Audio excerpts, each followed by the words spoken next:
that he remembered, but his subconscious mind did. And he got access to that. See, they tell you all this access to the brain. It's not access to the brain. That's all this science can understand is the brain, because that's what they can see. You know what I mean? Yeah. See, he either put in there, he uses 100% of his brain. We all use 100% of our brain. You use 10% of your mind power. That's what we're really doing. But they're not gonna tell you that. They don't want you to be able to tap beyond the veil and see beyond the third wall. Because if you do, what ends up occurring is they don't have no governorship over that. They can't sanction the activity that you do once you project out your third eye. There's nothing they can do about that shit, right? Exactly. And they got to try to put a governor on that and keep you locked into what's going on here. Because if you over concerned about here, you're not concerned about the self. And I keep telling y'all, you're not a flesh being. Many people think that they just flesh and bone. Yeah. Let me see. Got a question. First question of the day. Shouts out to HG Guap. To you, what is the difference between the mind and the brain? Asking for myself. That's an excellent question. The difference between the mind and the brain is that the brain is organic. The mind does not have a tangible form. It's quite lucid, and it didn't originate in this dimension. Neither did you. It accompanied you here. You follow? But that's the difference between the two. And listen, the mind has the ability to move through all three brains. You got three brains in your body. The first brain is in your stomach. The stomach has 100 million neurons. It got way more neurons than the brain do. And then the heart, which is the second brain, it got more electricity and magnetism than this brain. And then when you get to the third brain, you really got 4 brains there, or 5 brains. See, they don't break it down to y'all like that because it isn't advocated for us to learn about the body. Yes. Not the solar plexus, the stomach. The stomach is a brain. That's the first brain that you use to process information from this dimension. Because when your mother is pregnant with you and her placenta reaches to your navel cord, it's not going to your brain, it's going to your stomach. So you first interpret information through the stomach. That's the first place you start taking everything in. And this is why that's why you had that gut feeling. Like, man, I feel something in my gut, something's not right. I hope that answered your question. A nightmare is a conflict of what you see beyond the veil when asleep between the mind and the brain. It differs with individuals on how they're capable, listen, of perceiving themselves. Because most of the things that we see in our dream, outside of a message or a recording, it's all you. All of that stuff is coming out your subconscious mind. So if you're vibrating low enough, and you could go look that up in the group, The Soul, I show you the spectrum of the soul's journey. And if you're vibrating too low when you go to sleep, you can end up on the energy signature of the underworld. And now when you cross over into the dimension, now you're on a vibration. And they start grabbing you. They be clawing at you. Some people wake up with stigmata and got scratches on their body. That's because those demons or them walk-ins was attempting to get in your body, which we're going to go over that at seminar, but I put it into my story. When you go to sleep and leave your body, it's all type of shit trying to get in your body if you don't have the right type of ambulance and protection on you when you go to sleep. That shit's sitting there waiting for you to go to sleep and leave your body. Yeah. Now, when you see where I say sleep, I want to say sleep number 5. It's like number 5 or 6. That's the doorway into that end of the spectrum. Why you still tethered here? So let's just say You was in conflict with something, right? You did have some conflict in your awakened state. Your subconscious mind, it recorded all of that stuff. And that's the first thing that unveils itself when we go to sleep. If you look at the 9 gates of consciousness that you go through when you go to sleep. Yes, yes, Mr. Manifester. Now, that will increase the probability of you not having a bad dream. You follow?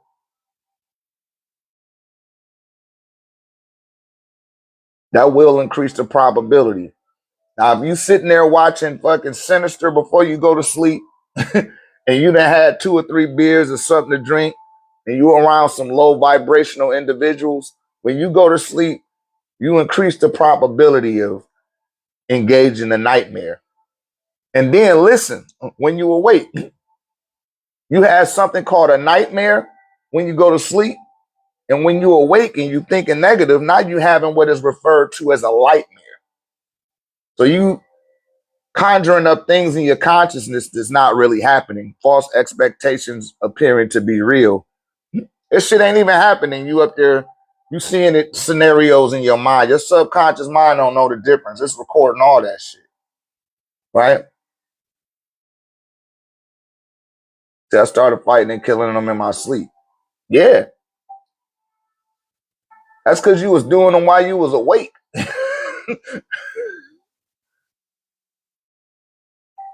See, when I wake up, my dream text stone is hot. Is there any explanation for that? Yes, there is.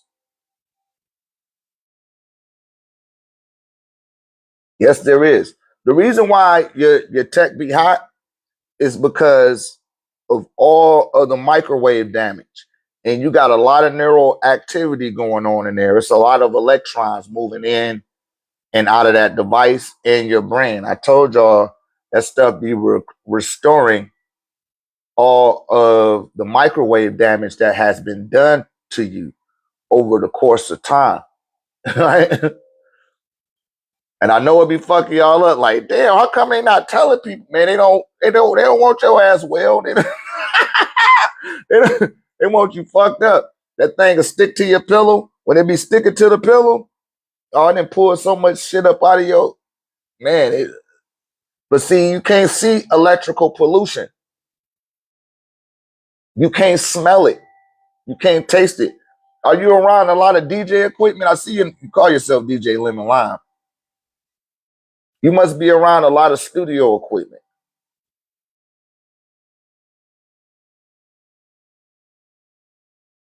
You know what I'm saying? When you're around a lot of studio equipment, computer monitors, you at your laptop all day.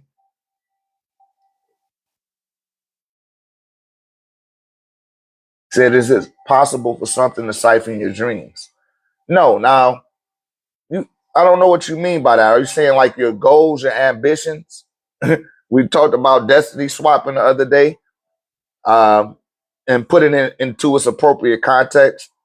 But as far as your dreams, all of that stuff is coming. The first stage of your dream, when you go to sleep, um, everything that your subconscious mind recorded that day, right? Even your lightmares, because y'all be having lightmares. You know what I mean? You know you owe JT 10K. And it's going through your brain. The nigga that text you, you ain't calling back. He left you a disgruntled ass message. And now you got all of these thoughts in your head, man. This nigga about to slide on me. He gonna get his homies to jump me and beat my ass because I owe him this money. Try to help me hurry up and pay. And you got that stuff on your mind, you take it to sleep. Your subconscious mind presents that to you first. Now it might not pop up the way that it did while you was conjuring the imagination while you were awake, but it's going to put it forth to you in a way where you're capable of addressing it, right? This is why it's essential to know yourself. It's highly essential so that you can see what it is that the dream is attempting to tell you, right? But your dream cannot be siphoned. It's yours. If your dream could be siphoned, the government would be doing it. They got remote viewers right now. The remote viewers be all up in my shit. They be all they be trying to get in my crib. They didn't stop now. And they try other methods, but I be hearing them clicking at my window and all that. Them be remote viewers.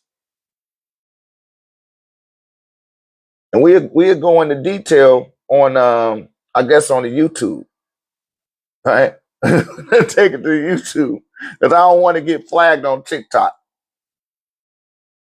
I know they already got an account warning. My shit say account warning. They want to get me off of here, you guys. I got a lot of content over. Shit, we almost at 4,000 videos at this point. Upload. I got over 4,000 uploads. Right? Almost 400 videos on YouTube. Can you describe the staff you are holding? Yes.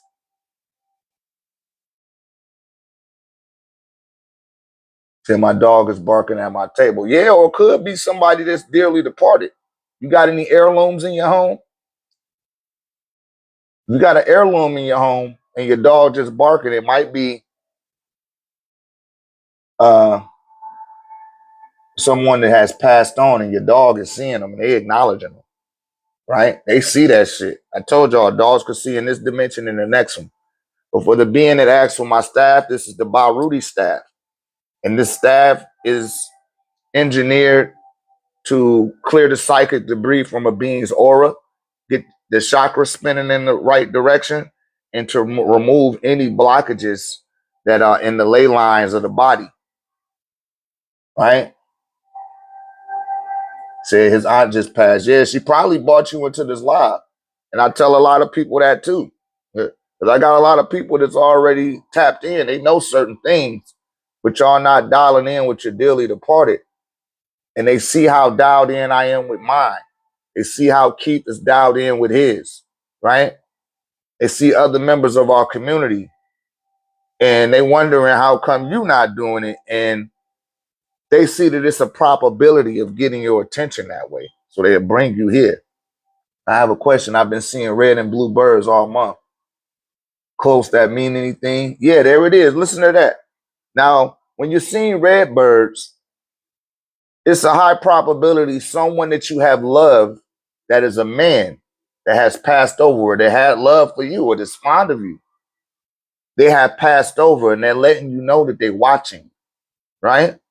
If you're seeing bluebirds, it's a high probability that there's a female in your family that you were fond of or that was fond of you that has passed over and they're watching over you. That's their way to let you know that they're there with you, right? And they hear your concerns. I tell y'all, that's why y'all get drawn to this space. I tell people that all the time. You're welcome, beloved.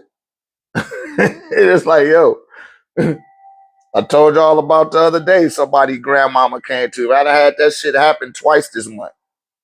And it's because it's my grandmother's birthdays, both of my grandmothers. And I lit some bonfires for their ass. But somebody grandma came to me and was like, they progeny is being stubborn. And they doing everything to get their attention because it's a high probability that my grandmamas is sharing their offerings with some of y'all grandmamas. And they empathize for the lack of reverence that they're receiving. So what they receive, they're willing to share that with yours, right? And I'm telling y'all, this shit been going on. This didn't just start because you didn't found me on TikTok today. This shit been going on for years. You know, some people take years to respond. And you could have cleared up a whole bunch of confusion in your bloodline within that time and wasn't doing nothing better other than that. You know, this helped get your karmic score up. This helps absolve a lot of the detriment that has beseeched your bloodline. You be seeing the people on the TikTok talk about, you know, it's you chosen one. You the one. You're going to break all the curses and all of that shit. This is what it takes. You got to have that altar. And the way I show people how to put their altar together, it's going to bring you a definitive result. I'm 1,000 for 1,000 for that. Let me take that back. One person, because she took that discourse and she tried to get a refund. Like, I want my money back. I said, did you set up your stuff? No, she didn't want to do anything. Right? I had one other sister too. You know who you is. I ain't gonna call you out. It was two of them. They wanted to be stubborn and you wanted to keep doing what you was doing, and that's fine. But guess what? You ain't getting them results like you would get them if you just fall the fucking line. And man, I'm not showing you how to open up a portal to hell. And you know, and I can see, because see, they showed me their altars, and it's like, man, I could make a comedy show of people's altars, right, and the things that they're doing at it. But this is a new paradigm for the people in the Western world. I'm pioneering a new paradigm where you having a definitive connection, not a speculative one, not one that requires guesswork, right? Say you have a beautiful shirt. Thank you. That's the Baruti brand. It's my own brand. Go to the website, link in the bio. Support the cause. And if y'all go on TikTok right now, you will get access to a discount code that I got. And you put that discount code in. You got to follow me on Facebook, though. Right? I'm going to start doing different codes. One for YouTube, one for Facebook, one for Instagram. Just to see who's supporting the platform. But yeah, that's right, Hemingway. We must live in love. You know, we are love, right? We've been corrupted to think that we not that. Making you think you this flesh and blood. Because see, love is a fifth dimensional energy. You can't take love and put it in a glass of water.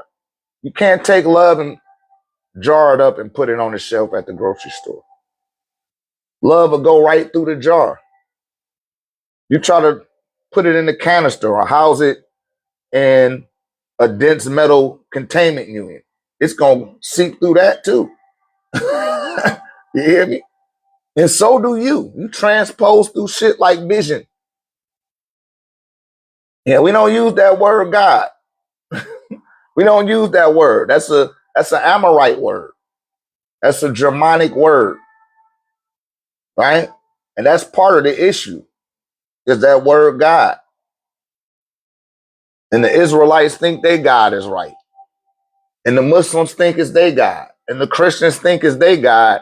And ain't nobody seen these motherfuckers. We don't play them type of games. See, that'd be the first problem. It's guesswork, speculation, right? Sensationalism is what it starts to turn into. You start to develop a psychosis that's feeding an egregor that came out the mind of an individual that was a human, right? That takes some right thinking. But I understand your point of what you're saying as far as God loves us all. We not staying on that level no more. That's why I tell y'all, this is a new paradigm. The Roman Catholic era has ended.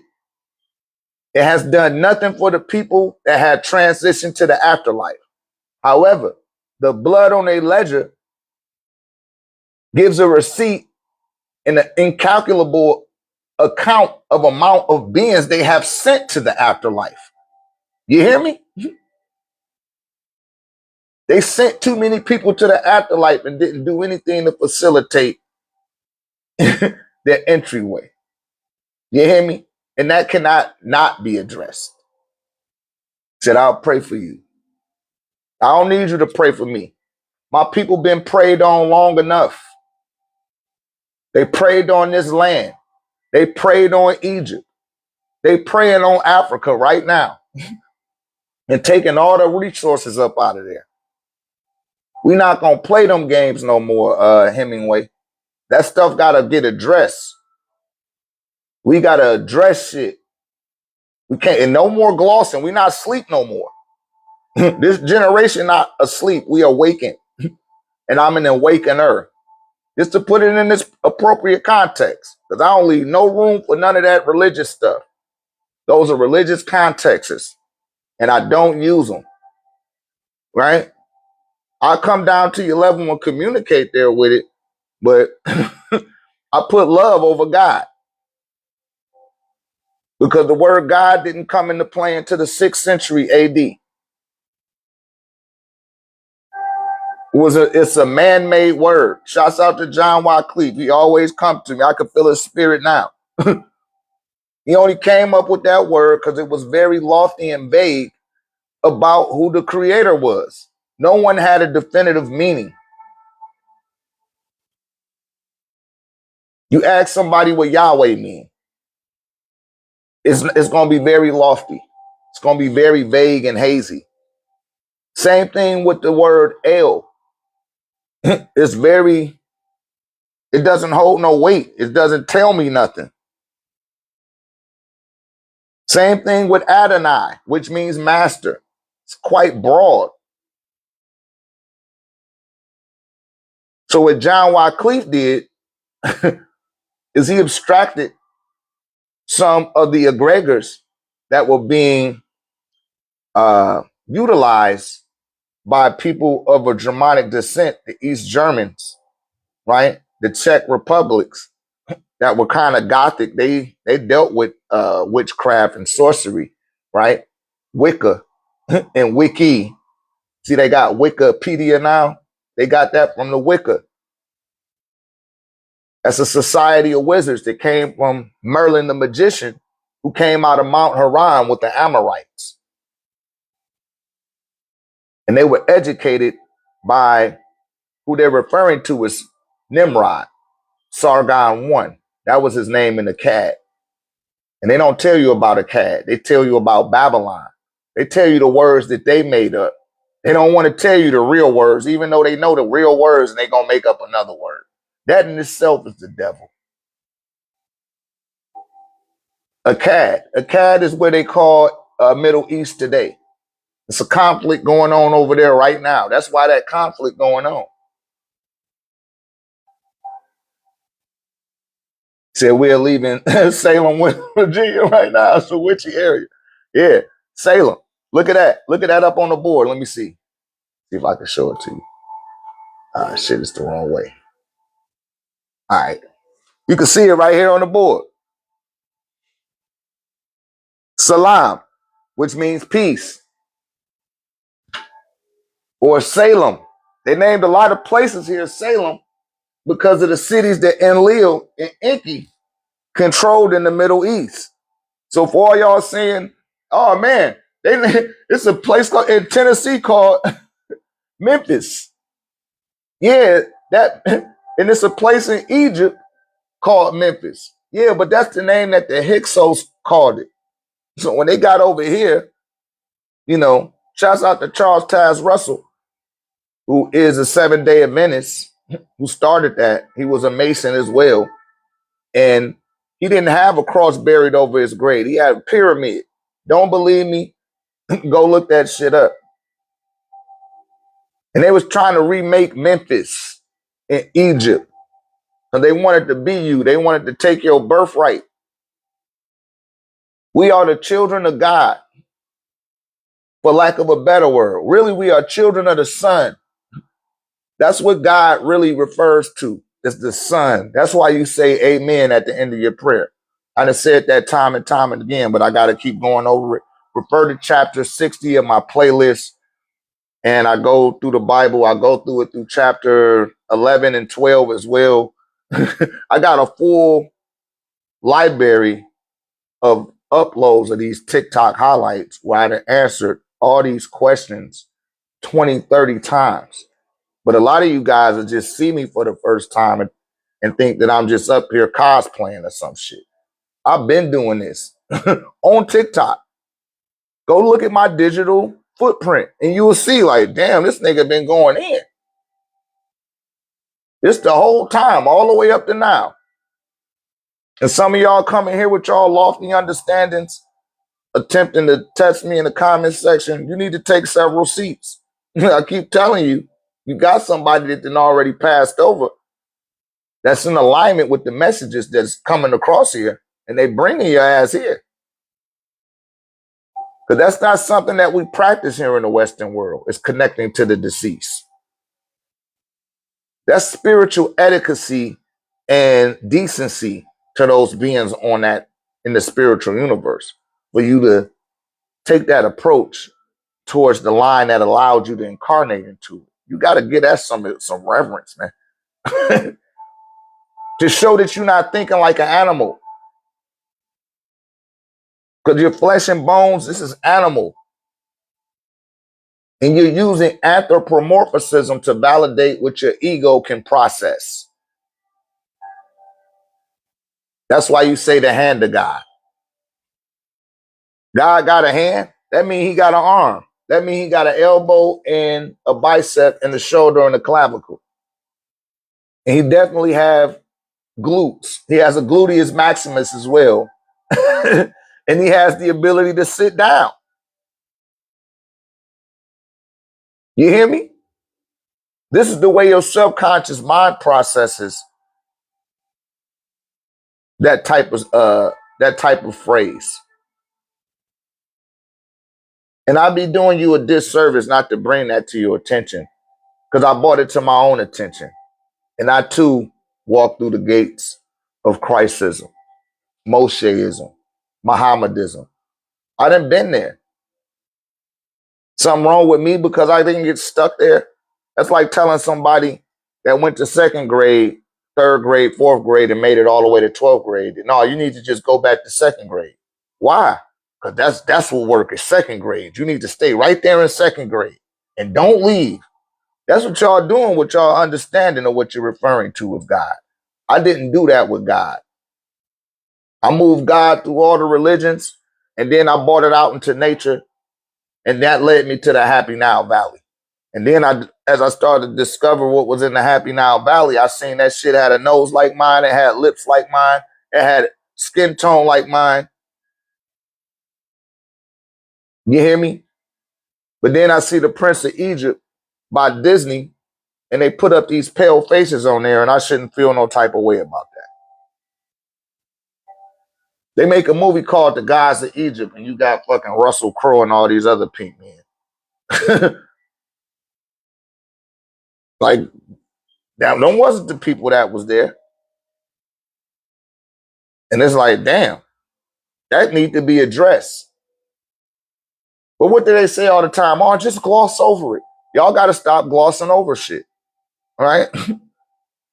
Y'all got to stop glossing over shit and address the matter at hand when it appears, just like you do when you go to sleep in your dream. You ready to address that shit in your dream, but you're not ready to address that shit in real life. That's some bullshit. And your own higher self be attempting to orchestrate it, especially if you're not aware of yourself at that level. Said, beware the ego dressed as holiness. Exactly. Because, again, holy, all of that type of shit, that's back to that religion again. That's back to that shit again. You want to talk to righteousness.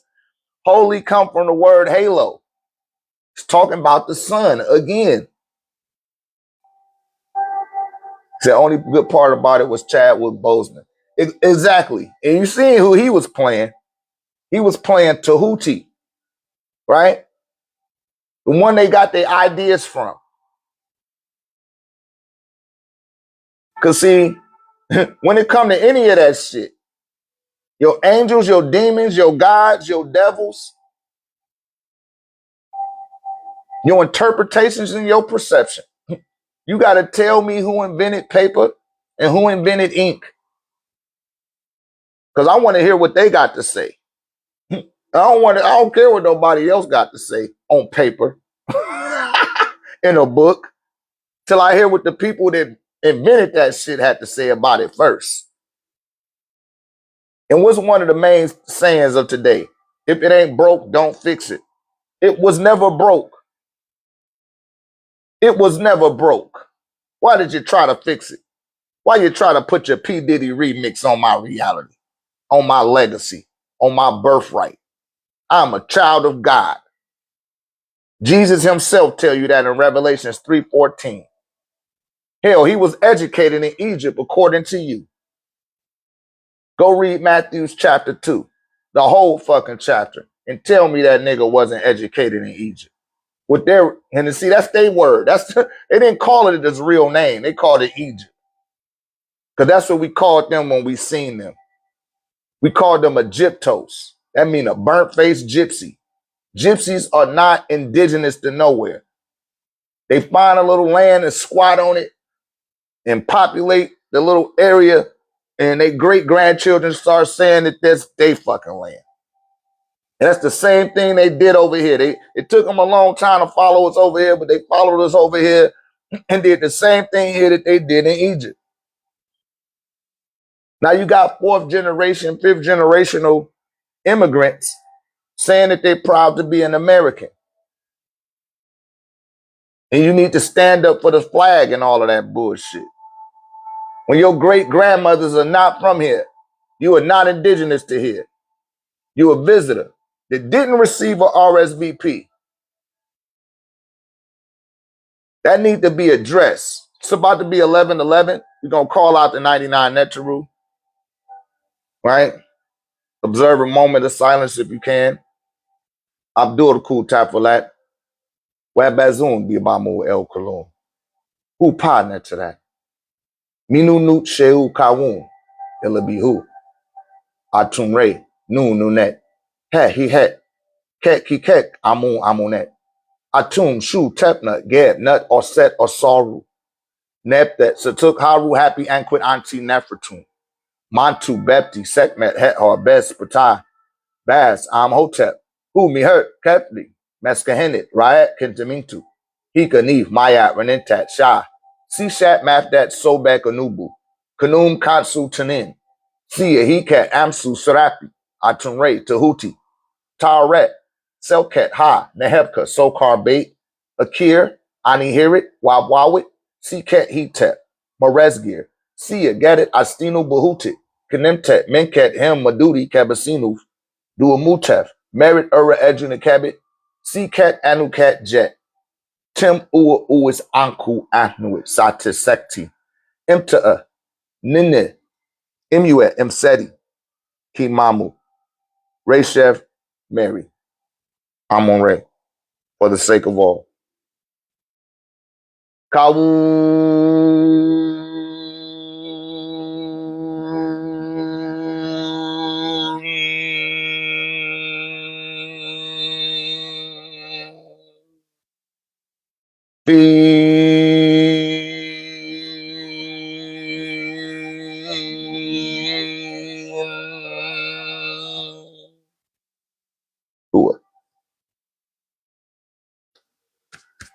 All right.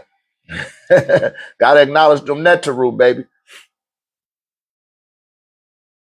Calling forth the Neteru. The creative force of will that pervades, effortlessly pervades the ongoing material existence. Right?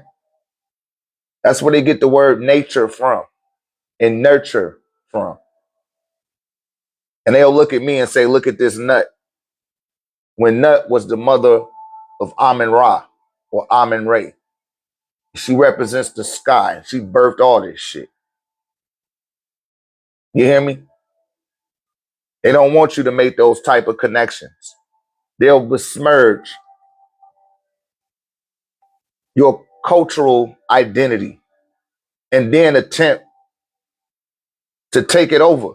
They try to destiny swap with you. That's why they got our women out their damn mind. Because you go over there and look on the temple's walls, they done turned them all to white women. They doing witchcraft on y'all ass. You ain't even aware of it. And a lot of y'all advocate yourself to be witches up under their moniker and up under their orders. And you don't even know the ramifications to what you aligning yourself with.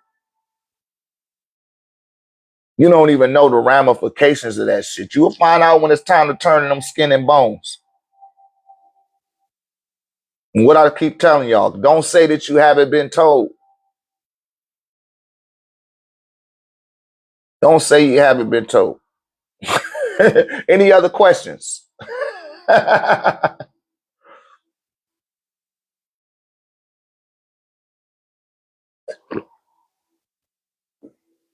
We leave a comment section for people that have questions. Master Organite Tech Builder, Dr.RÉ and OrgoniteTEK Tech here. Been on my journey over 29 years. For all you newbies out there, right? So you got a question, ask your question. It's okay. Shouts out to the 1089 Tech community also, and the AAA Academy and alumni. Salute to you guys. Thank you for being dedicated and devoted to saluting your dearly departed on a consistent and perpetual basis, right? Y'all doing a great job, man. Y'all got my altar over here burning up. I can't even light no 7-day candle no more. Right? Said El Ra Isis. Yeah, that's Isis, Ra, and El, right?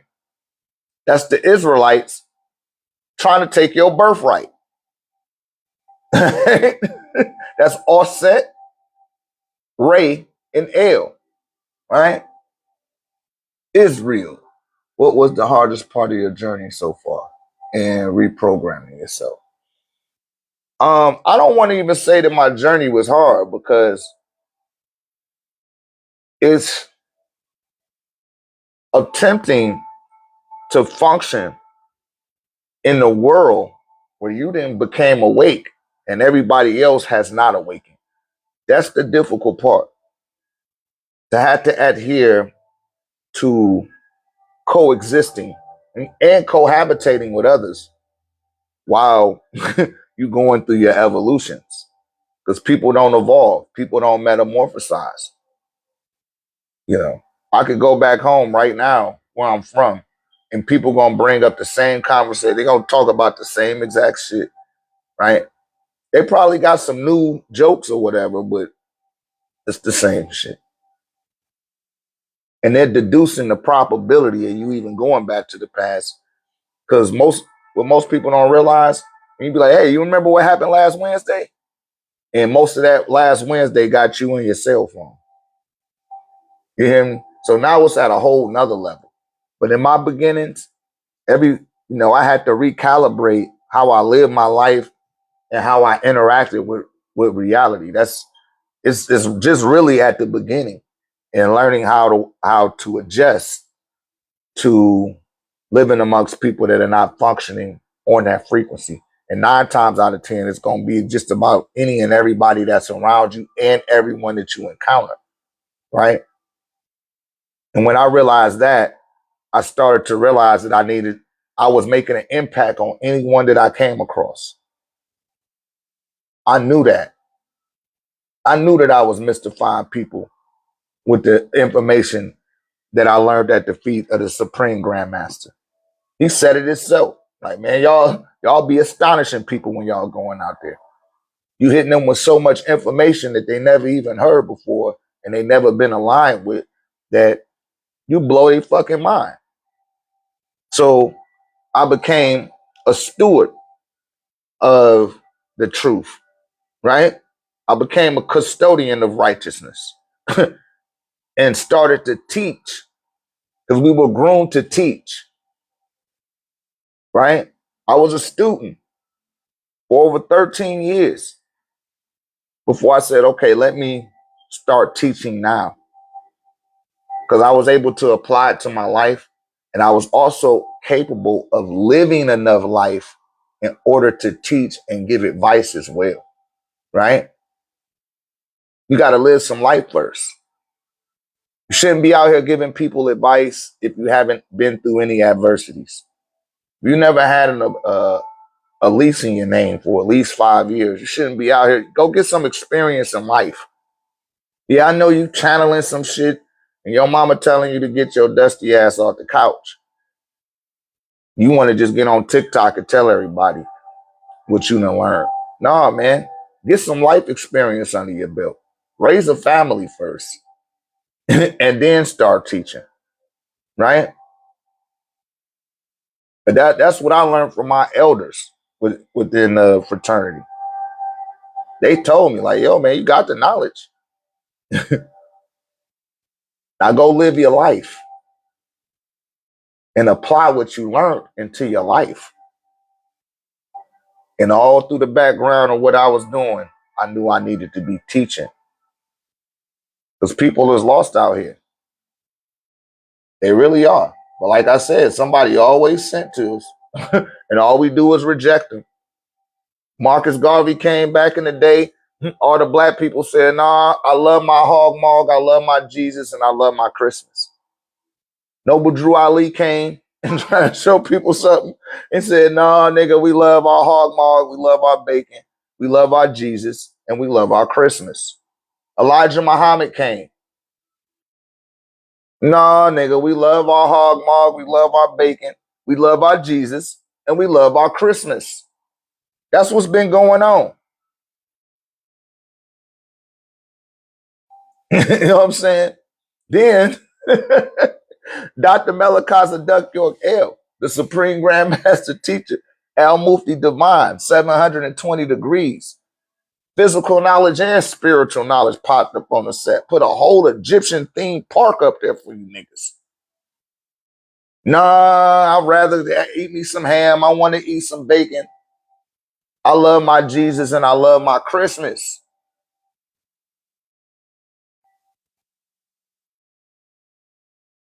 But then our children start getting blamed by the police. Blam, blam, blam, blam. Not guilty, not guilty, not guilty. Outrage.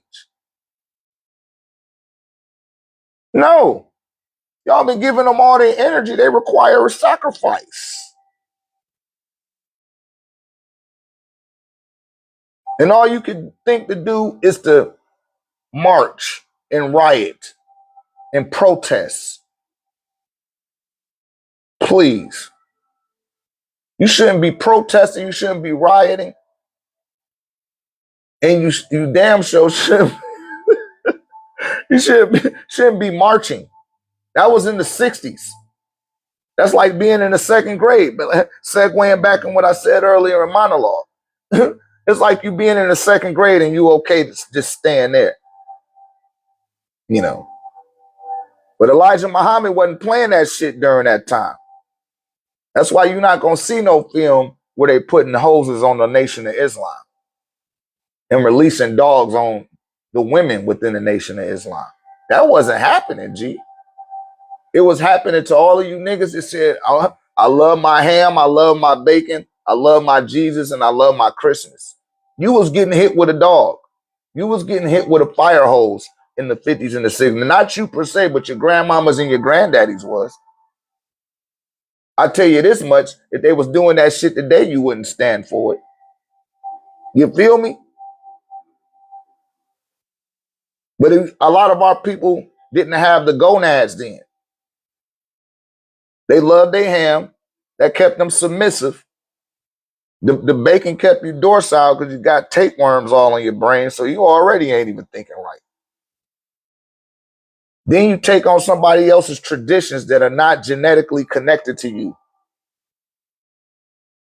Y'all look like a damn fool with them Santa Claus hats on y'all head. I'm just keeping it 10K. Somebody got to tell you the truth. Because this ain't just start yesterday. This didn't start 2 weeks ago. It's been going on. And let me say this. I know I'll probably lose some followers. I don't give a damn. Right? I don't even know the whole story behind the Carmelo Anthony. But shouts out to my man Ace Spade. Ace Spade, he started to become my access to what's going on as far as, because I don't keep up with the trend. I don't keep up with the news. I don't keep up with that shit. I got to go through a medium. I don't have to, but I prefer to. So I could get things in its right context. The boy Carmelo Anthony. He murked somebody. Listen, you murked somebody. I don't care if they gave that nigga 100 years. You shouldn't have did that. You shouldn't have did it. You got caught. And you're not from the hood or nothing like that. If you would, you know what I mean? Come on, man. What are we talking about? That's a distraction. And his mama need to be ashamed of herself. Talk about, oh, don't give him all that time. He still had his whole life. He should have thought about that before he pulled that trigger. Period. Period. I don't care what they say it was. I don't care what they say it was. Should have called the police, nigga. Exactly. Try to start a race war. They need y'all to be down on that frequency with them. See, they still stuck there in the 50s and the 60s. And a lot of us are still operating on that operating system. We got to get that grimoire up out of us and stop giving them the attention that they're looking for. I told y'all it's your attention. That's the new currency. And y'all giving them too much of your attention. And they're not giving you something. They're going to show you how racist they can be. Or they'll perpetuate it or propagate it in a way where it looks like they're being racist toward you, just to trigger a response. Right? The last one was chimping out. Right? And chimps look more like Caucasians than they do so-called black people. See, they can't never fixate your lips to a monkey. Monkeys barely have lips, even gorillas. They got thin little lips.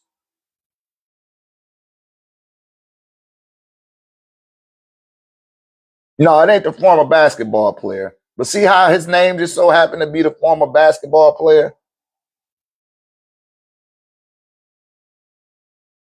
Yeah, you being emotional about it, Desiree. And that's okay. I understand.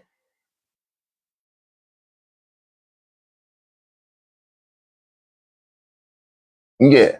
But you know how they gonna play. And again, because this we could go through this time and time again with Trayvon Martin, all of them. The whole thing. Because see, y'all missed the whole point when I said somebody came here. Somebody always sent to us and we reject them. And we think we can align ourselves with these pink people the way that we attempt to do. And then we get mad at the outcome. When the remedy keep being sent to our people and we're not listening. Even right now, y'all not listening. You trying to make up an excuse. Nigga, you playing in they shit. It looked like you belonged to their school. Whereas most of them, it ain't none of you, nigga. Yeah, you gonna face some vitriol. Yeah, it's gonna be some adversity. Yeah, they gonna find a way to criminalize. You know how they get out? Why would you even? Please. Y'all better wake up. You hear me? And it's not to throw shade at the situation. Right? That's right. That's right. So wearing their brand like y'all signing up for the shit. And that go back to my point again. When they was releasing them hoses and them dogs on the people, they wasn't doing that to the people that listened to Elijah Muhammad. They was listening to everybody. They was doing that to everybody who didn't. You hear me? When the Black Panthers popped up on the set, they stole all the programs from the Black Panthers. When none of them niggas over 25 years old. And they was shooting it out with the police. They was like, fuck that, nigga. A lot of, oh shit, they dangerous. I'm not trying to join that. Y'all was some suckers. A lot of y'all mamas and daddies. They was. I'm just keeping it 10K with you. Too many of y'all let shit slide back then. And now you complaining about it now. No, it don't work that way.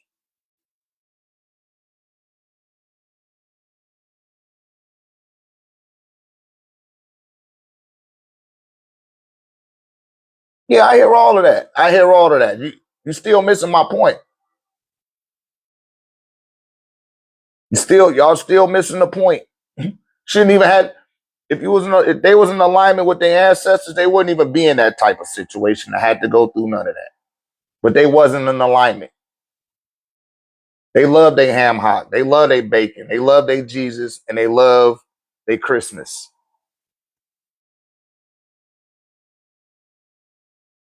These are the type of situations that's going to occur. It's not going to ever favor you. It wasn't built to favor you. And many of you guys refer to yourself as black. Stop calling yourself black. You don't even know who you are.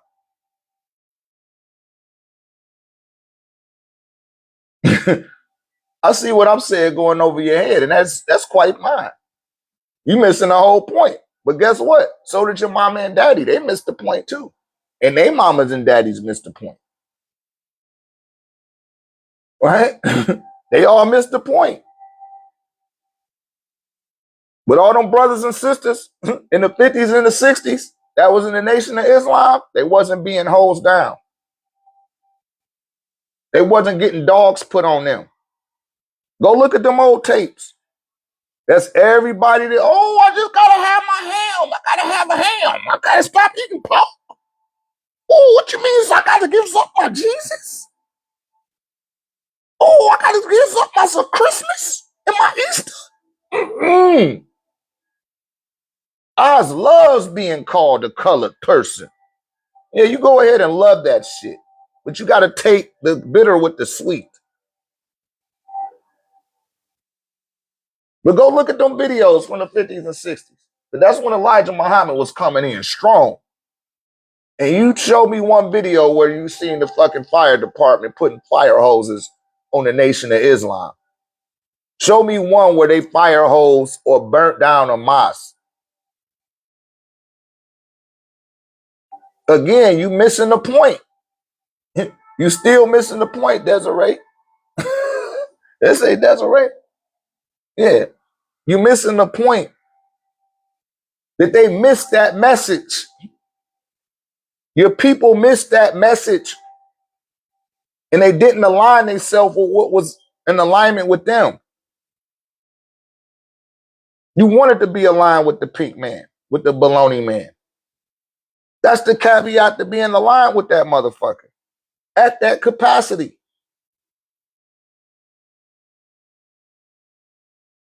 That's what happens. If I upscale the neighborhood from where I stay at right now and go into a neighborhood where it's all white people and I start jogging around that fucking neighborhood, I guarantee you the police don't come out on me. But guess what? I know that. No, that's, yeah, before them, shouts out to HGG, HG Guap. Yeah, before them, it was the Moore Science Temple, which a lot of niggas didn't want to get with that. Before that, it was Marcus Garvey. Niggas didn't want to get with that. That was for the 20th century. These were our own people coming to educate us about who we are. And we rejected them and said, I want to listen to the pink man. You hear me?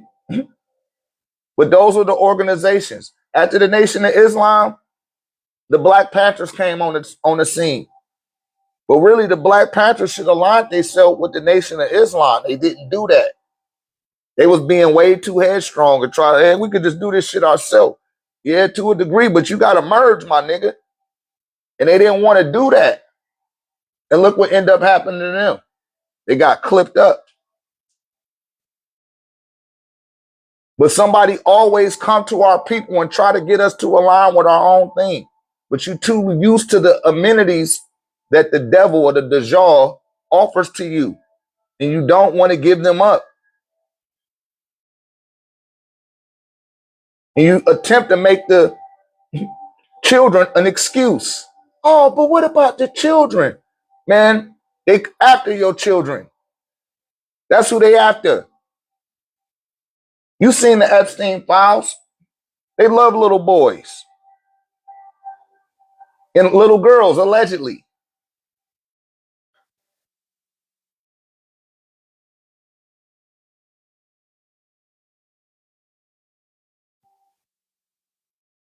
It sent a woman from the CIA to start the women's liberation movement. All the damn all the white women, oh, come on, black women, come on, we're being abused. We're trying to pass this law. After they get the law passed, they don't need you no more, sis. So what's the solution to revolution? Right? We don't deal with revolution, we deal with evolution. And spiritually, no one has outmatched us on this planet for millennia, for an equinox. We got to get back into the spiritual evolution. You a spiritual being. You're not flesh and bone. You got to get off of that frequency because they rule on that frequency. You got to get back in alignment with who you are spiritually. That's the only way that you can win, because they done took everything from you except your soul. And half of our people can't wait to give them their soul. Can't wait. So I can't have no empathy for those that become victimized by the terror matrix, the tetragrammaton. I tell people all the time, this might be your first time listening to me, love one. Go put your feet in the grass. Go inhale the sunlight. I tell people this day in and day out. It might take them up to a year for it to dawn on them that that's what they need to be doing. But many of us are programmed. You can't wait for Christmas. Put a tree in your house. Hey, why you got that tree in your house? I don't know, because everybody else do it. Y'all got to get off of that type of time. And then cry wolf when the beast man shows you that he's the beast man.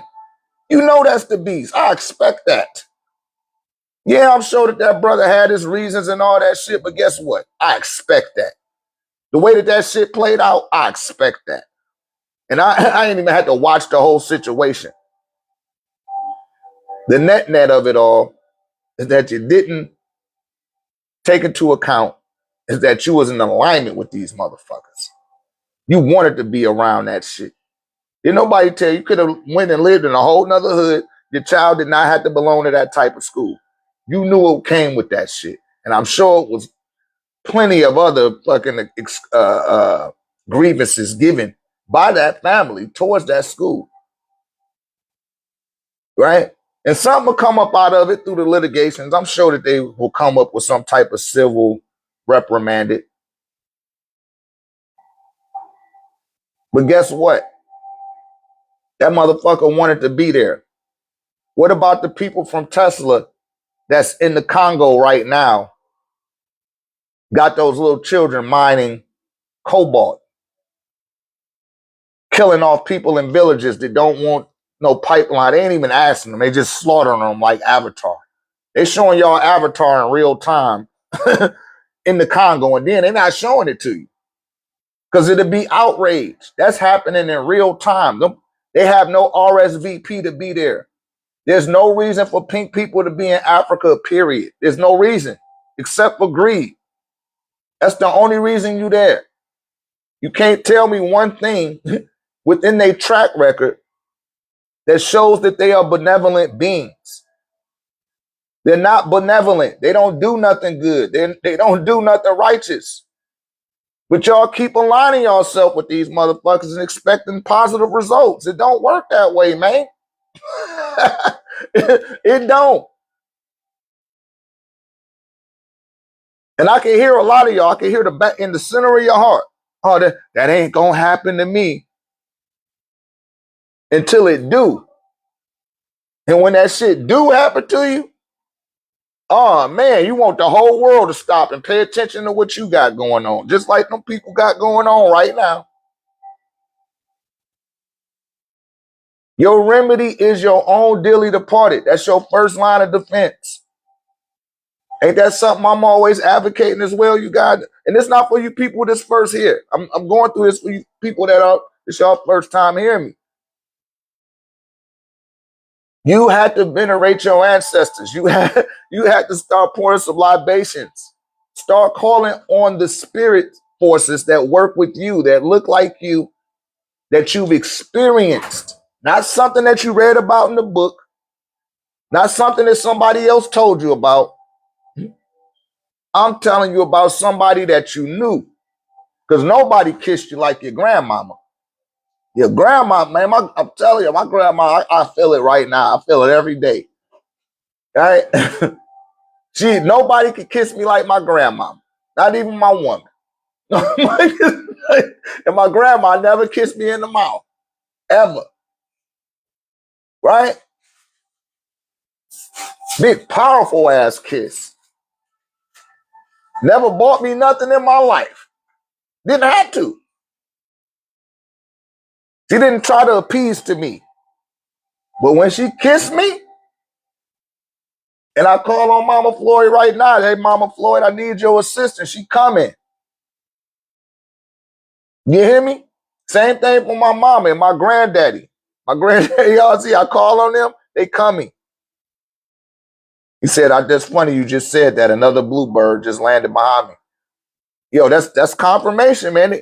They letting you know, like, yo, man, get in alignment with this nigga. He not playing. And see, I'm adamant about it. To the point I'm not using your God. I'm not using your devil. Bad enough, I got to speak your punk ass language. That ain't even a language. But people not willing to take that fourth dimensional stance with themselves because they don't think that they're a spirit. They think they is flesh and bone. And they scared out of their flesh and bones by these motherfuckers. You're going to feel that way when you don't know that you a spirit. See, the thinking, that activates the shadow aspects of who you are. You start operating from the aspects of you that has been disregarded. The knowing self, that's the spirit. This ain't nothing but a dream with flesh and bones on it. Attempting to hold you in this dimension because you don't come from here. Y'all gonna have to catch the replay for me to get that full breakdown again. Y'all tap the screen for me. We only at 30,000 likes. We got 38,000 people in here. Let's get a 9 in the comments if y'all following. Get your questions ready. Let me refresh myself. Y'all get a question ready. Get up on the board.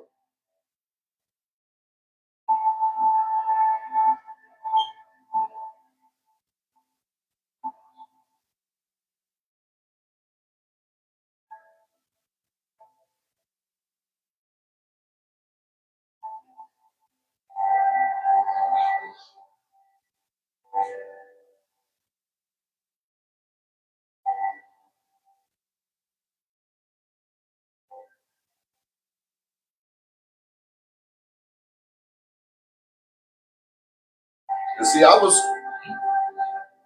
my parents met in the Nation of Islam. That's how my mother and father met. So I didn't grow up.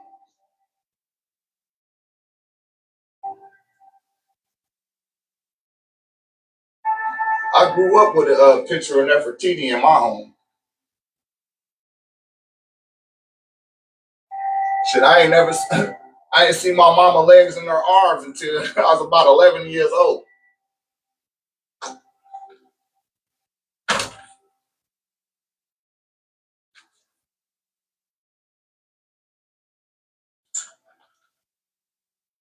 I was raised a different type of way. I didn't have no Christmas tree in my house. I didn't have to go worship Jesus on Sunday. See, some of y'all was raised that way, right? I was fortunate enough not to have to go through none of that, man.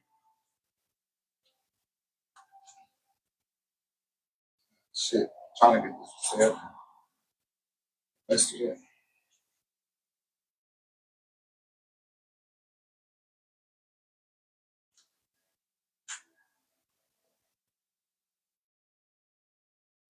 Let me see. All right, right on. Y'all follow it. Yeah, but I'm not gonna get that shit too much more light. You know, I just had to bring that up because that's what everybody talking about. Y'all in outrage about that, but you ain't outraged that you bowing to some white dude that you never met. The Ku Klux Klan, the people that advocate for white supremacy, they got the cross on they. That's their shit. You hear me? That's their shit. And at some point, nobody in your family had the discernment to say, "Oh man, hold on a second. These motherfuckers burning the cross. They telling me that Christ is Lord, and then they set the cross on fire. Then they set my house on fire. That's the devil, just according to the doctrine."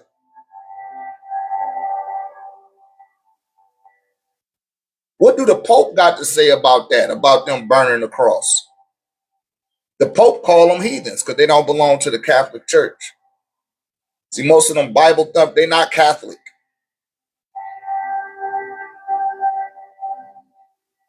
See, that's the other part of it that don't get addressed because people don't read. Used to be illegal for you to read. That's why it was illegal. Because once you get educated, you can start educating yourself. Not teaching yourself, but you can educate yourself. I'll give you guys the full layout with the 9 gates of Raynology ebook available on my website. I mean, I give it out all the time. People always say, hey, what should I be reading? Start with a dictionary. Start with a biology book. It's non-biased. It's not there's nothing polar when it comes to words and when it comes to biology. All right, there's nothing to argue about. There is no God, there's no Jesus, there's no Muhammad, there's no Buddha involved in learning about your body. And learning the words too, and seeing the etymology of words and where they came from. Because all it's going to take you, the farthest it'll take you is through the Proto-Indo-Euro tree, right? That's the farthest that it's going to go. But as I aforementioned, I'll echo it again. Somebody is always sent to y'all ass, and y'all keep rejecting them. And then you got the nerve to cry wolf when every action deserves an equal reaction. So y'all missed that message. And when I say y'all, I'm talking about your mothers and your fathers, your grandmothers and grandfathers. They missed that message. They said, no, man, I love my ham. I got to stop eating pork. Nope. I'm not doing that. I love my Jesus. Jesus did all of this for me. Knowing damn well you get humiliated at work by all them white people that you work with. They calling you all type of, they giving you all type of vitriol. They letting you have it. In your face, behind your face.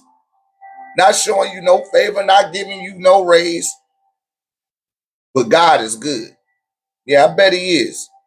Then they got Pastor Pork Chop and Deacon Dior. Right?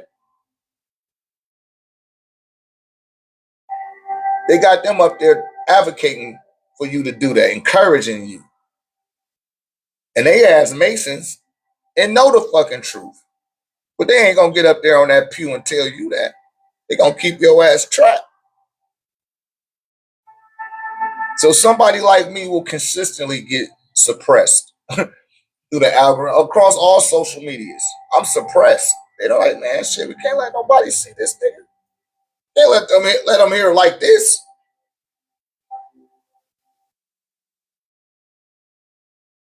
Yeah, we don't use that word God. We only see, that's what I, listen, just love. Just love. You ain't even had to put God in the equation. Because you never seen God. When y'all be using them words, you ask somebody, hey, join me in the psychosis of God. No, you made that up. I'm not here to what's the name with you, to argue with you.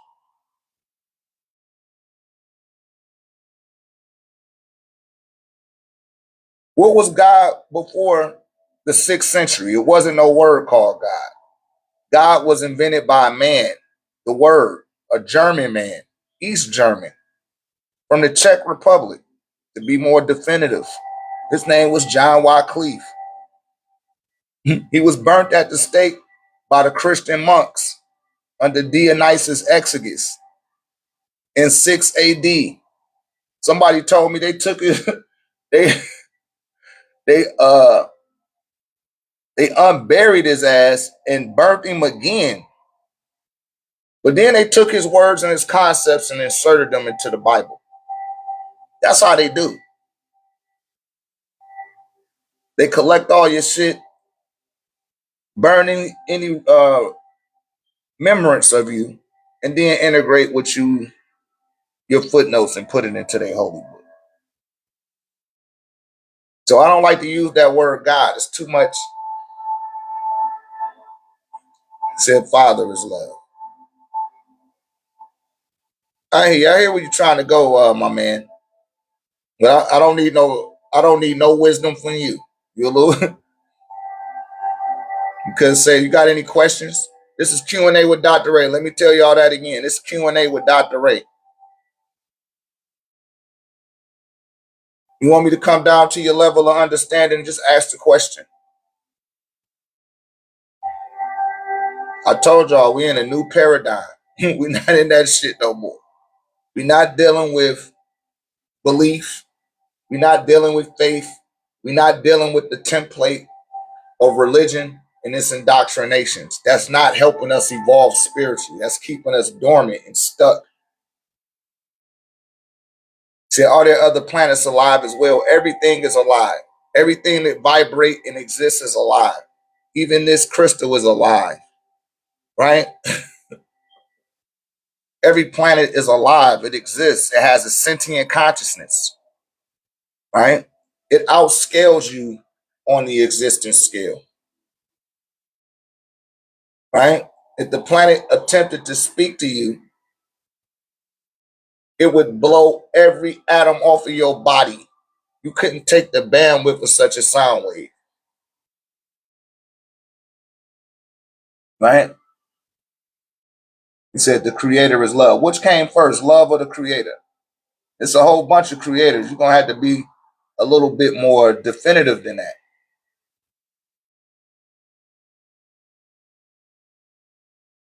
right? You might have a limited understanding of what you're attempting to convey to me, right? But I do come in Huamana, which is divine love, the divine love of he who is, right?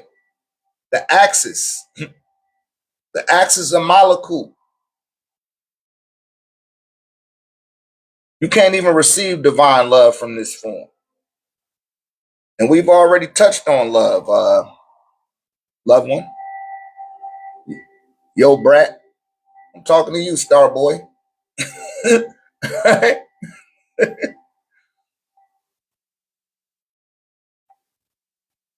I just don't be wanting to hear what I don't be needing pink people. You need to go send that message to your people. We don't need your people coming to tell us what we need to be doing. You undermining my intellect when you do that.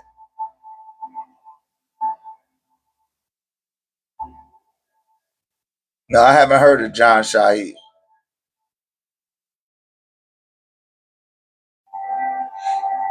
I don't be having time for that. You see how many videos I done uploaded this week?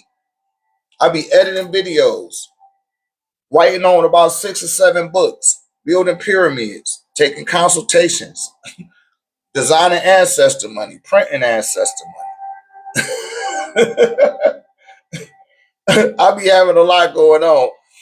And then I got to go over my notes, and there's the stuff that I like to read. It's like, man, my plate is full. At this station in my journey, I don't have time to be a purveyor like that. I just don't. Sometimes I might scroll through some shit that's on my frequency and I catch it, but I don't have to hear what nobody got to say about America, right? I think I speak enough in those regards because, as I aforementioned, you know, the blood is on the ledger of Christianity. It hasn't done anything for anyone in the afterlife. However, it has sent just as many beings to the afterlife. Don't think they're getting away with that shit. They don't get away with it. That's the whole thing. It's like, it's just to keep you distracted and detracted enough to allow them to endow you with sufferings. programmings, right? And bind you to their tetragrammaton. See, how long does a soul stay in limbo in the afterlife? Oh, that's up on the soul. It depends on the ramifications that may have occurred in this reality. And it's not based on human time. You got to realize time doesn't function in the spiritual universe like it does the spiritual universe. The rapidity of the vibration of the spiritual universe far outranks what's going on here. Things is dense and slow. You could measure shit through light, right? It's a lot slower here. So when you say how long does a soul stay, it's up to that soul to realize that it has passed over to come out of out of the stages of limbo. You know what I mean? But that's something they had to want to do. So what is the actual race of the indigenous people of this country? Now, see, that's a trick question because you use the word race, right? You use the word race, and there's really only one race, right? And that's the melanated nine-ether olive tone beings. You're not olive tone. You mixed in. You a subspecies of the beings that originated uh, out of the sub-Saharan central locality of what is referred to as Africa, which is called Ganawa, right? And that's where the indigenous people from this country originated from, right? And I'm just according to Mitchell Sterling, the anthropologist who uncovered the Olmecs at the original ritual and offering site called El Manati, which is in a straight linear line with the Teotihuacan pyramids and central Mexico. You know what I mean? And so, with you just putting it in context, what you're saying, the actual race of the indigenous people of this land, because it's not this country, this whole land of Algonquia, right? Which transliterates as the land of the frogs. That included Canada, that included this land and Mexico. And those was the Olmecs out of Uganda. They walked over here. They was called the Olmecs because they bought a tree called the Chia-Chu tree, the weeping wood tree. They came out of Tanzania and Kenya and Uganda, and they supplanted that tree across that ley line in Brazil, Colombia. They took it up into Central America, up into Mexico, where they stopped right there, and they kept on going further than that into the midlands of this country and established pyramids, right? And I be telling people all the time, Egypt ain't just that little spot up there.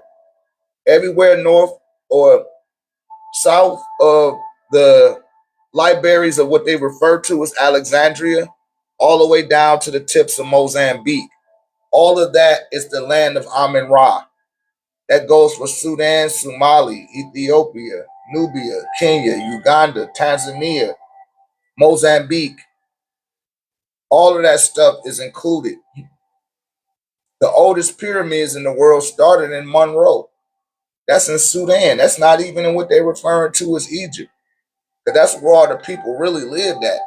It's down in the southern regions, the mouth part of Ganawa, right?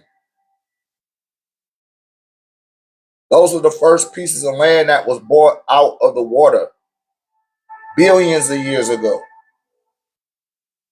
But I'm just speaking in that timeline because that's what they can confirm, and that's what they've put an anthropological footprint on, is the Olmecs. And the Aztecs referred to them as the rubber plant tree people. So to demystify everyone, that rubber plant tree was found in Uganda.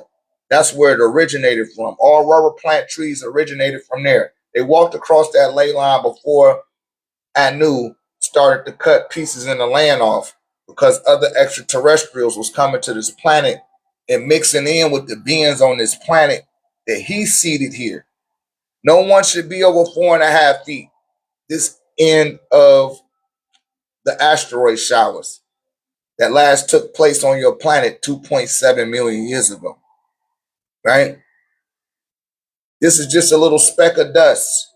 That's all this globe is. It's a speck of dust within the tapestries of everything. And people do not, I don't know what it is, people don't want to give no credit to Africa. It might be that Pan-African bullshit and the people trying to advocate for the word black. You're welcome, beloved. But all life originated out of Uganda, man. Shouts out to the Kenyan high priests out there. But that's one thing that they talk about over there. It's like, yo, how come they acting like we not the originators of the pyramids? Like it ain't just one little spot. You know what I'm saying? We all over the damn galaxy. Always got to pull that picture out, right? You think it's a coincidence that the pyramids line up with the Orion belt?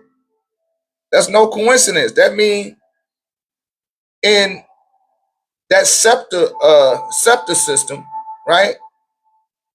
That 7-star system that they got there. You don't think that they got pyramids on them planets? They done found the pyramids on Mars. So this is letting you know that you're not a planetary-based being, right? You're actually a celestial being that can move.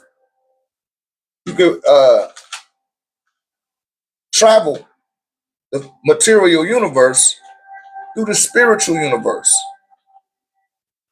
You hear me?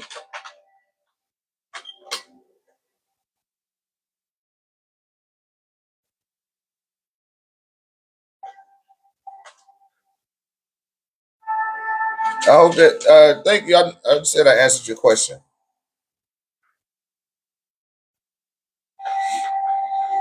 All right, now we're going to have to mute your ass, brother. You said you were descendant of Adam. That's a biblical word. You're trying to bring me back into the Roman Catholic paradigm again. You see how you got to be on guard for that shit. Because they'll try to sneak it in there.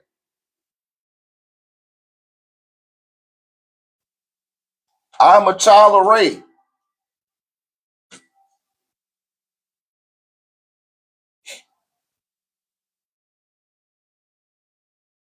The Son. That is my Father, the Son. That's what gives us provision. That's what allows us to thrive in the material reality. It's the Son. And the child of the Son is the planet. And the planet is the caretaker of the Father. Right? That's made abundantly clear. Everybody got their knowledge out of Egypt. And you just got to acknowledge that, yo, Brett, yo, bruh, Star Boy, yo, bro. Are you trying to say yo, bruh? Oh, yo, Brett. You can say it how you saying it. Just know that where the source of it came from. That's all I'm saying. we ain't gonna be glossing around that shit no more. And holding hands and singing kumbaya. That shit ain't going on no more. It can still go on, but we gotta address what needs to be addressed. And we're gonna address that shit. We're not letting y'all slip that shit in no more. That paradigm is over with. It's over. Pink people do not have no divine connection to nothing. They have no track record. I'm not saying you. And I'm just saying that tree line. They haven't done anything benevolent for the planet. Their checks and balances don't balance out. They done did way too much evil. It outweighs what they've done positive for the planet, which is nothing. So I'm not using their terminologies. I'm not using their understanding in order to understand myself, because then that'll lead me further from who I truly am. That's why I tell you guys, you're not the flesh and you're not the mind either. Those are utilities that you utilize to interface in this reality. And some people need to know that after being conditioned for 30, 40 years, 50, 60 years in some cases, right? 70 years in other cases. People been conditioned just to think one fucking way by a being that doesn't even think about you. It advocates anger and hate towards you. And it still hasn't been atoned for what has been done to our people. And I ain't got nothing.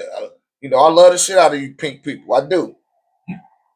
But you're doing yourself a disservice attempting to advocate your message not to your own people. They need to hear that shit. I don't need to hear shit you got to say if it's already in alignment. Go take that shit to your people, because them the motherfuckers that really need to heal. My people need to heal too, but let me facilitate that. You need to take on the same precedence that Jane Elliott and Tim Wise took.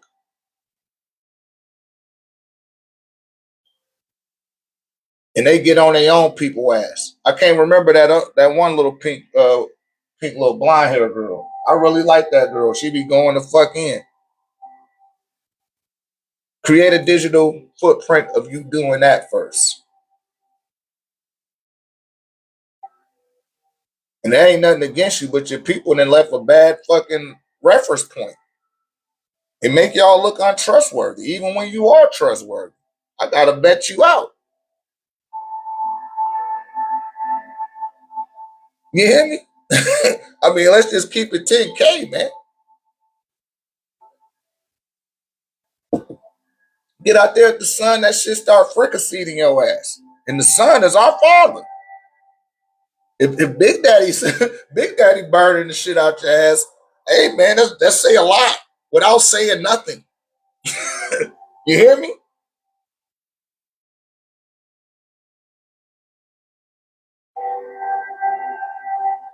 And the skin cancer will keep getting worse and worse the less that y'all willing to atone. The less that y'all willing to address what has been done on a land, listen, that is not yours. It's not even yours, and you spilling blood into the land. Not you per se, but collectively. But that's how y'all be trying to play us at the airport. I hate going to the airport. Women being there all loud and ghetto. And there's always some white dude want to put his stanky ass breath all on me. Put his stanky breath on me like, hey, do you know them? Like, no, you know I don't fucking know them motherfuckers. Get your old fucking racist. Hey, I didn't mean anything by it. Like, why would you ask me that? Did you see me coming to this motherfucker? I don't know them. They over there acting ghetto and stupid. Why I gotta know them? That be that bullshit that I'm talking about. And like Jane Elliott said, many of y'all don't even realize you're racist. Coming in here telling me Jesus loved me. That's racist. Because you basically telling me that Jesus is the son of God, and I automatically see that white man. Don't try to tell me, no, he really black. It's too late, nigga. White, who what his daddy look like, y'all made a picture of his daddy too. Right? So you hear the Lakshmi in the background? Damn, you can hear that good? That's in a whole nother screen. That's the green Tara goddess that I got playing over there. But see, that's it made me a cold fish for wanting to address for that to get addressed. But these things need to be addressed. We can't just keep glossing over shit no more, y'all. Like that ain't doing us no good. It's not.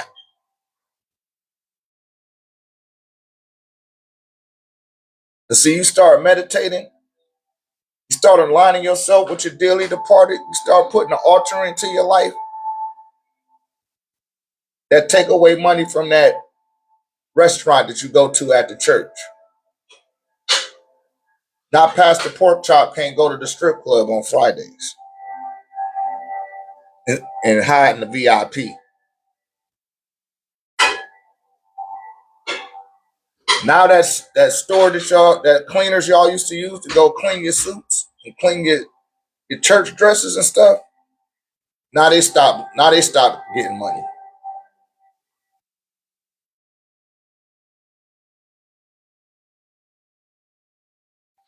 The guy that used to come by there and clean up the church pews, they had to cut back on that.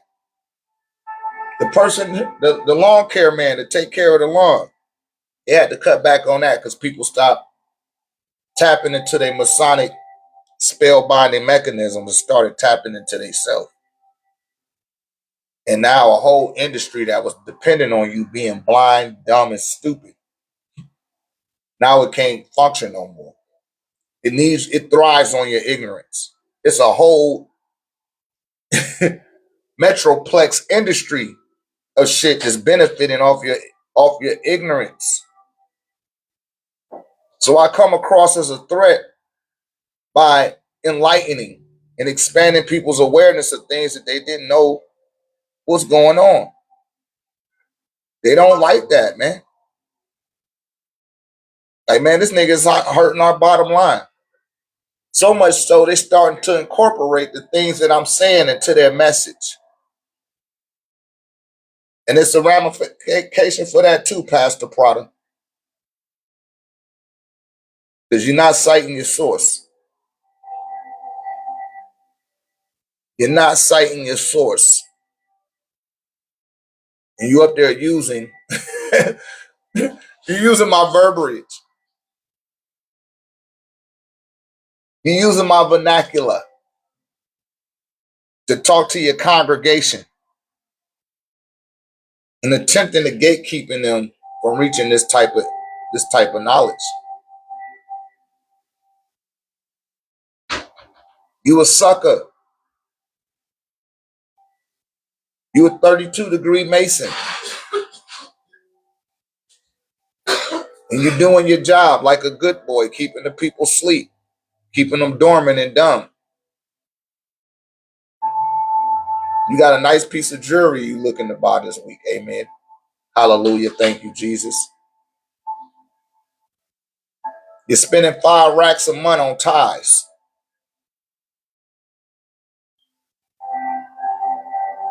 And y'all don't know. Y'all just keep advocating for it. And it's like, I got to keep using the word God. I got to keep using the Bible because that's all you understand.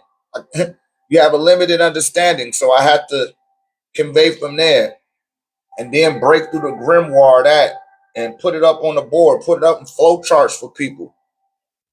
And if they got any sense, they'll keep going over this stuff again and again and again and start to break the facets of what has been crystallized into your subconscious mind. Start deprogramming. To see, first you got to deprogram, then you got to reprogram. Deprogram, then reprogram. Because while you deprogramming, your third eye starts to come online. And you start to see some stuff that don't make sense. You can start to feel it. As your psychic center comes online, your discernment becomes more aware, becomes more expanded. And you start to hear a voice awaken within you. And that's your higher self giving you a navigational system on utilizing your discernment. So that you, not your body, so that you could be more present in your body. They don't want you to have that connection. Shouts out to my Haitian brothers and sisters. Sapa say to the Zopan. You know what I mean? They dialed in. They never stopped dialing in. Shouts out to my Nigerian brothers and sisters. Those from Liberia and Senegal. Right? Those from Niger. My people in Uganda, in Kenya, Sudan, they tapped in with theirs.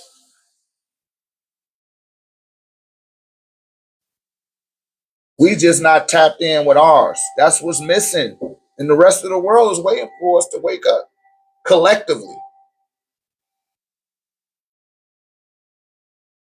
Every time I see somebody with a cross around their neck, I just swipe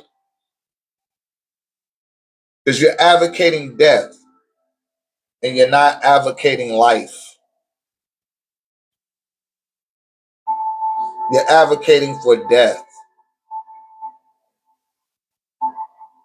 and you're bringing people into a spiritual death, which will render them a ghost. And that's the ghost spell that you keep calling the gospel, right? Those are ghost spells to keep you in a ghost form, trapped in this dimension, even though you don't belong here. You just got a pair of roller skates. And when it's time, when the roller skating ring to close, you got to turn your skates in. You hear me? You got to turn your skates in and they give you back your memory. But when you don't have no body to hermetically seal everything that's stored in your subconscious mind, it starts to generate a reality out and around the central locality of your, or the core of your who you are. And that's the limbo I was talking about earlier to the brother. Your limbo is made, and your limbo and your purgatory is made up of everything in your subconscious mind. All of it is just put out all around you. And it's so vast that it generates its own world. You in your own bubble. And you ain't even aware of it in some cases. If you're not aware of yourself at that level. You got so many cycles and loops that have been on repeat that's based on Monday through Sunday or Monday through Friday in some regards. These are loops. And these loops started to generate into cycles. Right? We talked about cycles and loops several times on here. We'll go over them again. Monday to Sunday, that's 7 days of the week, and then it start over again. 30 days in a month or 31 days, and then it start over again. I can hear somebody say, what about the one where it's 28 or 28 or 29, nigga? Then it start over again. It get to a certain point, and then it starts over every month. And then once it gets to the end of its months, then the months turn into a new year, and it starts over again. These are a bunch of cycles and loops that are programmed into your subconscious mind. So you're going to have to go through those cycles and loops. Right? That's what y'all going through. Cycles and loops. And they keep repeating themselves. The cycles and the loops keep repeating. And I don't care where you go on this planet, you're still on the damn planet. You hear me? You're still here. Oh, until you get up and you go to the moon or go to Mars, you're still here. You ain't went nowhere. You think you done went somewhere, but you haven't. You're still here. We all here. We all here together. And this is going into solar standing. Just as I aforementioned, you got one day. This helped break these loops. You don't have a new day. You have one day. That's the day that you were born. And then the day that you pass.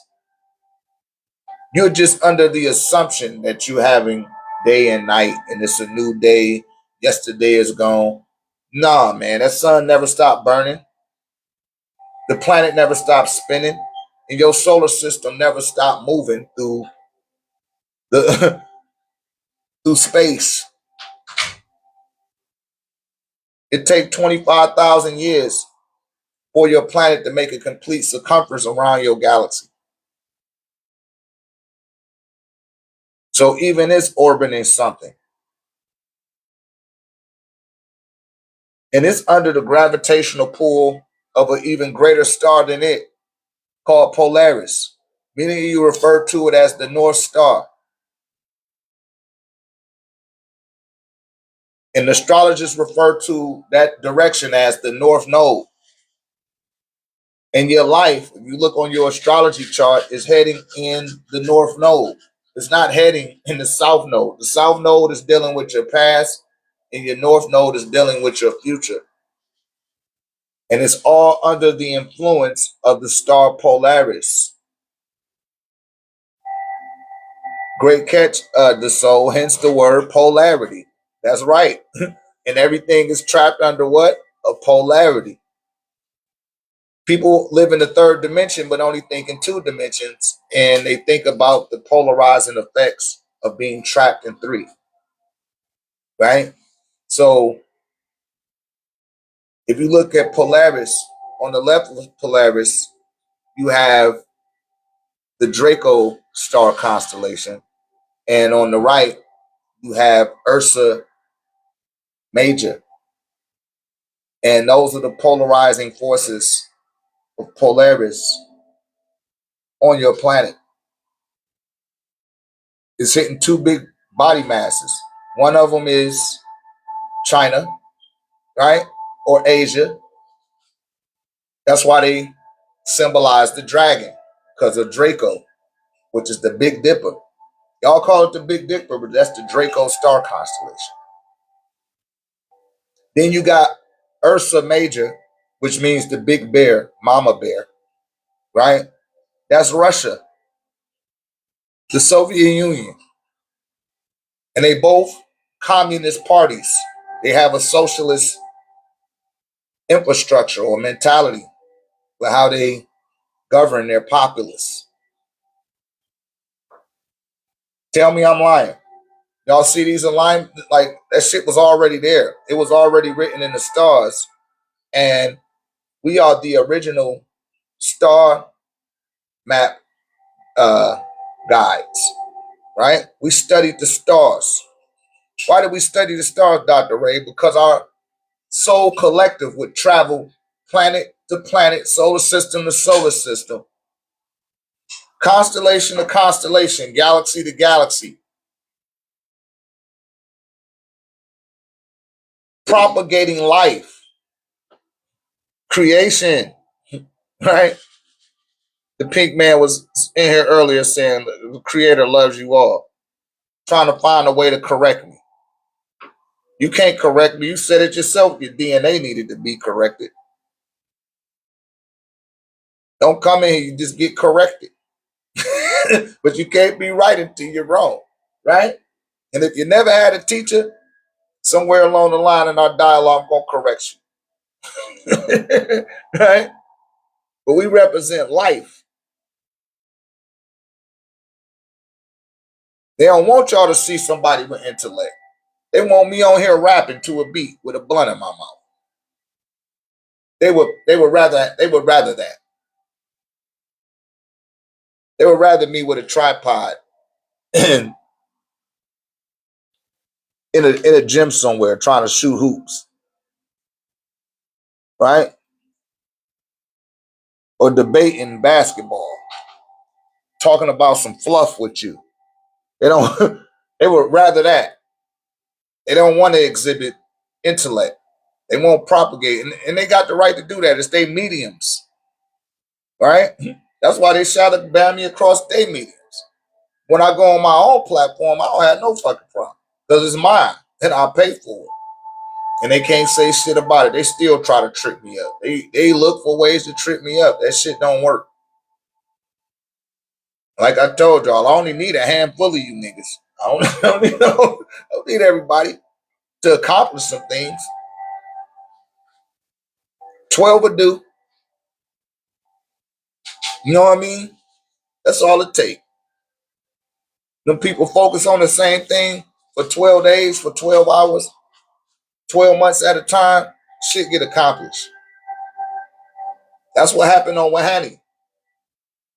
When brothers and sisters came together and focused on one goal, and that pyramid was up in no time. Well, you knew it was going in a direction of having roller coasters and hospitals. Those are the next two things.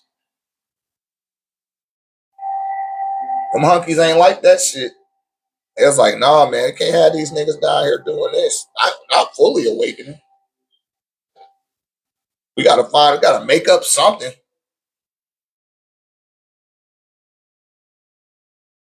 They start sending their moles. But that's all they ever do. Like I told y'all. And I'm gonna stand on that. They haven't done anything benevolent for this planet. They haven't. And got the resources and the money to do something benevolent and still don't.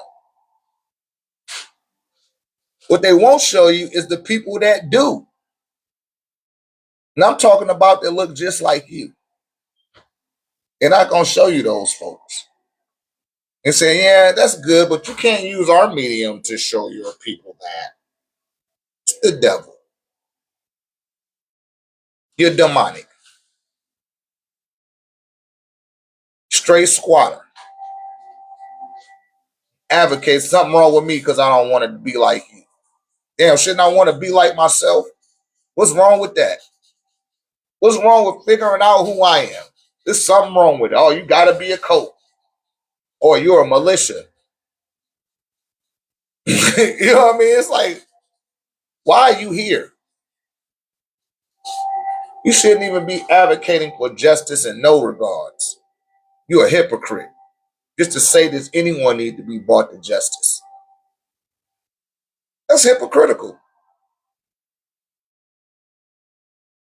And they keep on contradicting themselves decade after decade. And it get worse and worse. Not a full cat is out the bag with the Epstein file. And they little children orgies that they've been having. I've been knowing about the children orgies since about 08. 06, really.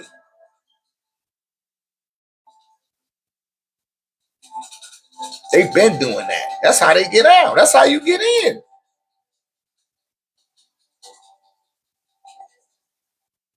That's how you get in.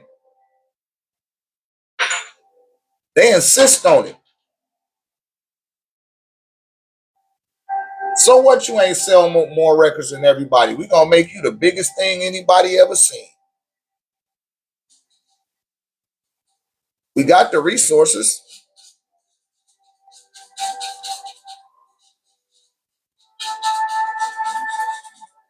Shouts out to Richie Rich, out the Bay Area. My brother from Oakland. Richie Rich, he said what happened when he sat down with Jimmy Iovine. You're like, yo, man, we gonna make you number one. You're gonna have the number one video in the country next week. He's like, man, that's impossible. Don't nobody know who I am. He said he woke up and he was number one. Just like that. That was Tupac homeboy. Tupac helped, get him that little deal. He said, man, we could do what we want to do. You hear me? And that was in the 90s. So imagine they do what the fuck they want to do, man. And they choose to do evil. Right? And I find it so sad. It made me cry sometimes because of our people that's willing to sell out your children, their future and their potential and probability to be successful or progressive. All this ratchet ass music they got these little girls listening to. And all this hooga booga thug shit that niggas is still listening to. And niggas used to be like, yo, man, you hating. I couldn't stand Jay-Z ass after a certain point. I'm like, damn, nigga, you still talking about coke and you ain't living like that no more. You're not even on the block no more, my nigga. Stop talking about the streets. Shouts out to Biggie, who was a little bit more realer than Jay-Z. Because he said, yo, man, I can't keep rapping about, kicking in people's doors and I'm not living like that no more. I'm getting money. I got to find something else to rap about because I'm not living that type of life no more. Yeah, Nas was better. But guess what? Nas used to advocate that thug shit too. He'll mix in some intelligence and all that, but nigga, you advocating for niggas to go to jail. That's how they get on. They couldn't get on until they advocated for the young Nubian man to go to jail. And they all advocated for it. Tupac, Biggie, Jay-Z, Nas, Little Kim. Hey, little girls, be a whore. I mean, let's just be for real, man. Cut the crap, man. You gotta, don't tell me nothing about your heart if you can't see what the hell I'm saying. Put a heart in the comment if y'all feel what I'm saying. Then you got Foxy Brown, who also had sex, allegedly, as a minor with an adult. And she out there advocating for girls to sell they poop nanny.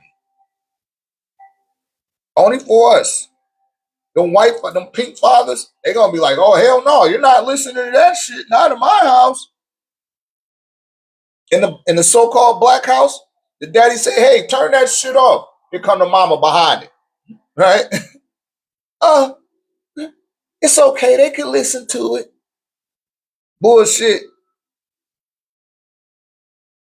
And see, these women be falling in line with the pink man. Y'all be falling right on the line with his agenda.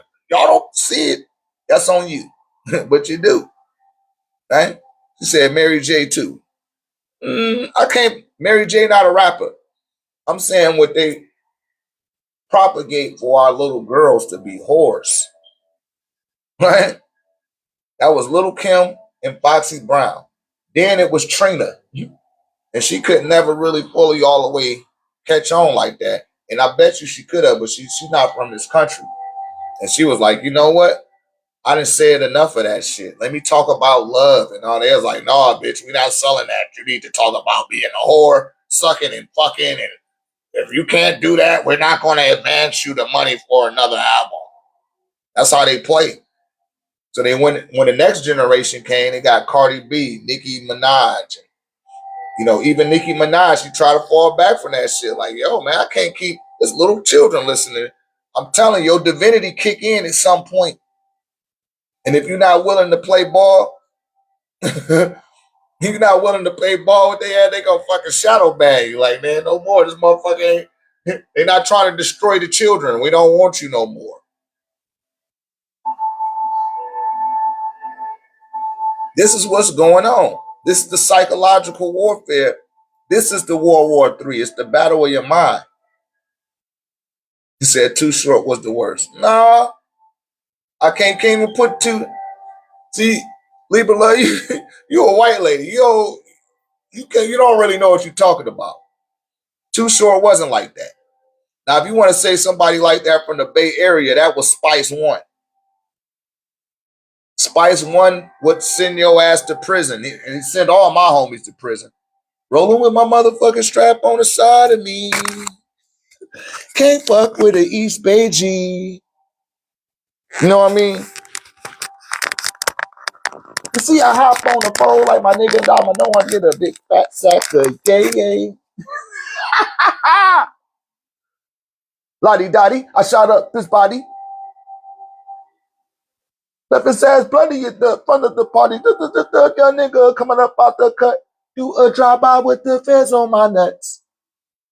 Make you feel like you Superman when you out there drinking and rolling in the drop top.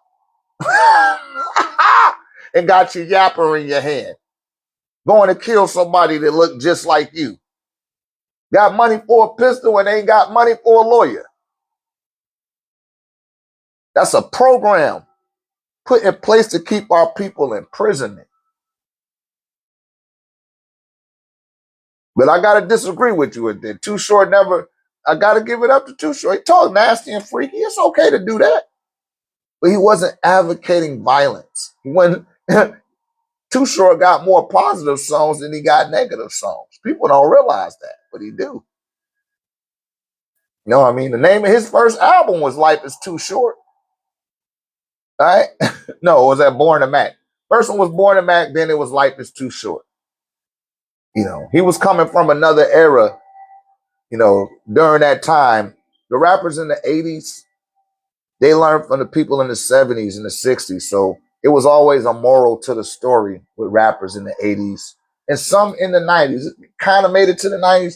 So we had a moral compass still. But after that, that shit was over. This shit is some bullshit. And shouts out to Crazy. Was it Crazy Bone? or Lazy Bone. It was one of them. Want to say it was Lazy Bone. He the one that exposed that shit. Was like, yeah, man, these record labels is owned by people that build prison systems, and they wanted him. He couldn't go along with it, man. I'm telling you, a lot of people be like, fuck that, man. And like, oh, we not gonna. They try to kill that nigga, and ain't nobody rushed to advocate for his protection. Nobody. Ice Cube too. That nigga sold out. Don't get it twisted. He sold out. Niggas sell out. they all sold out.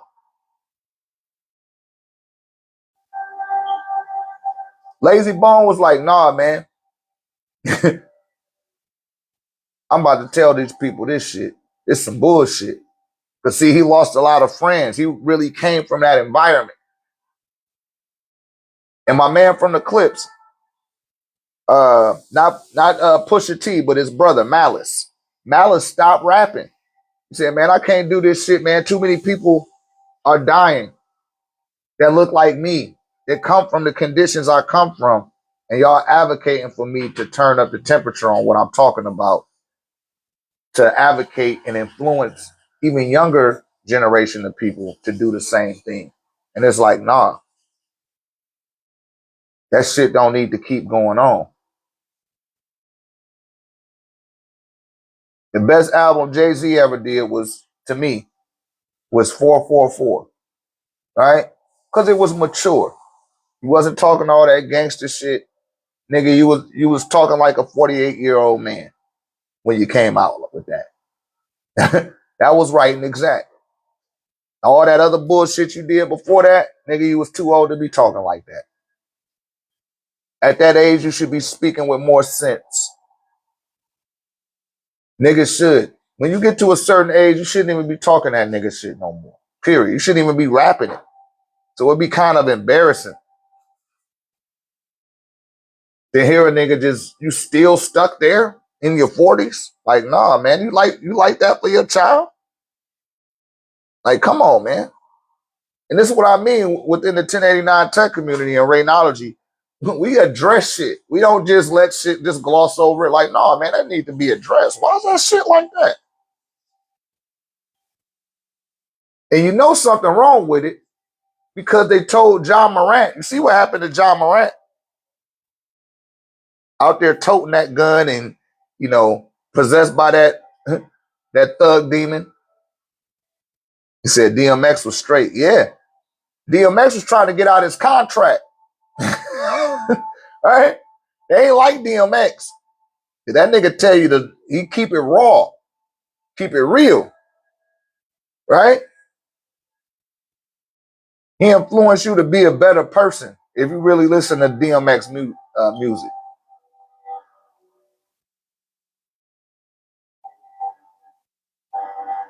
It looked one way, but he had that crossover appeal where it was pulling in white people too.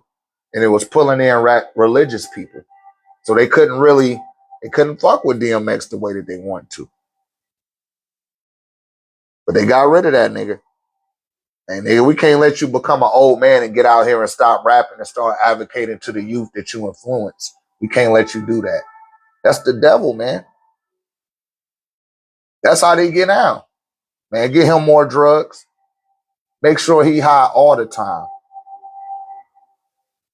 Send him more of these filthy whores. Make sure that they do the drugs with him. We want only the ones that's going to do the drugs with him. Them as handlers. And see, that's entertainment, which I tell y'all, we spent 15 years of our life being entertained. You spend 15 years of your life going to work. That's 30 years of your life with them two subjects. You spend 24 years in the bathroom getting ready for that. That's 54 years of your life. That's more than half of 100 years. You hear me? So they need you to be entertained and distracted and detracted.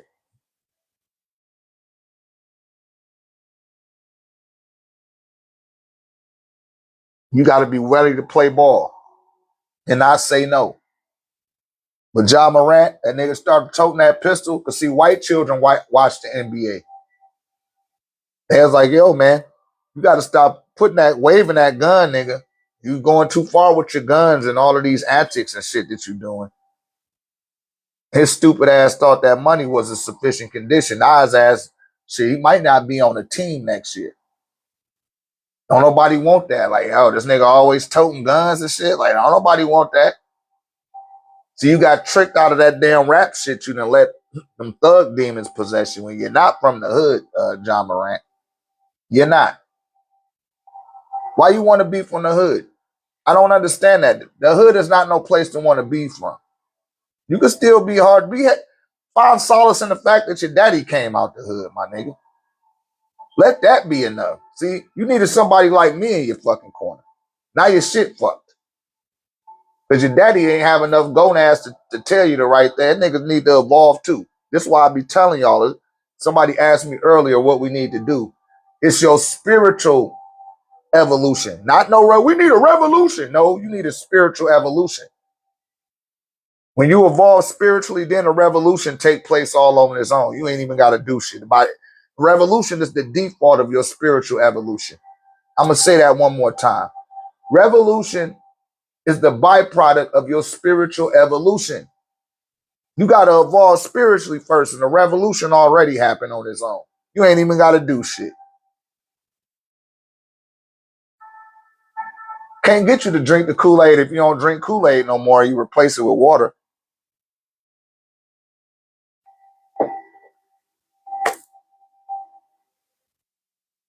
Can't poison me no more. I don't want to eat the fucking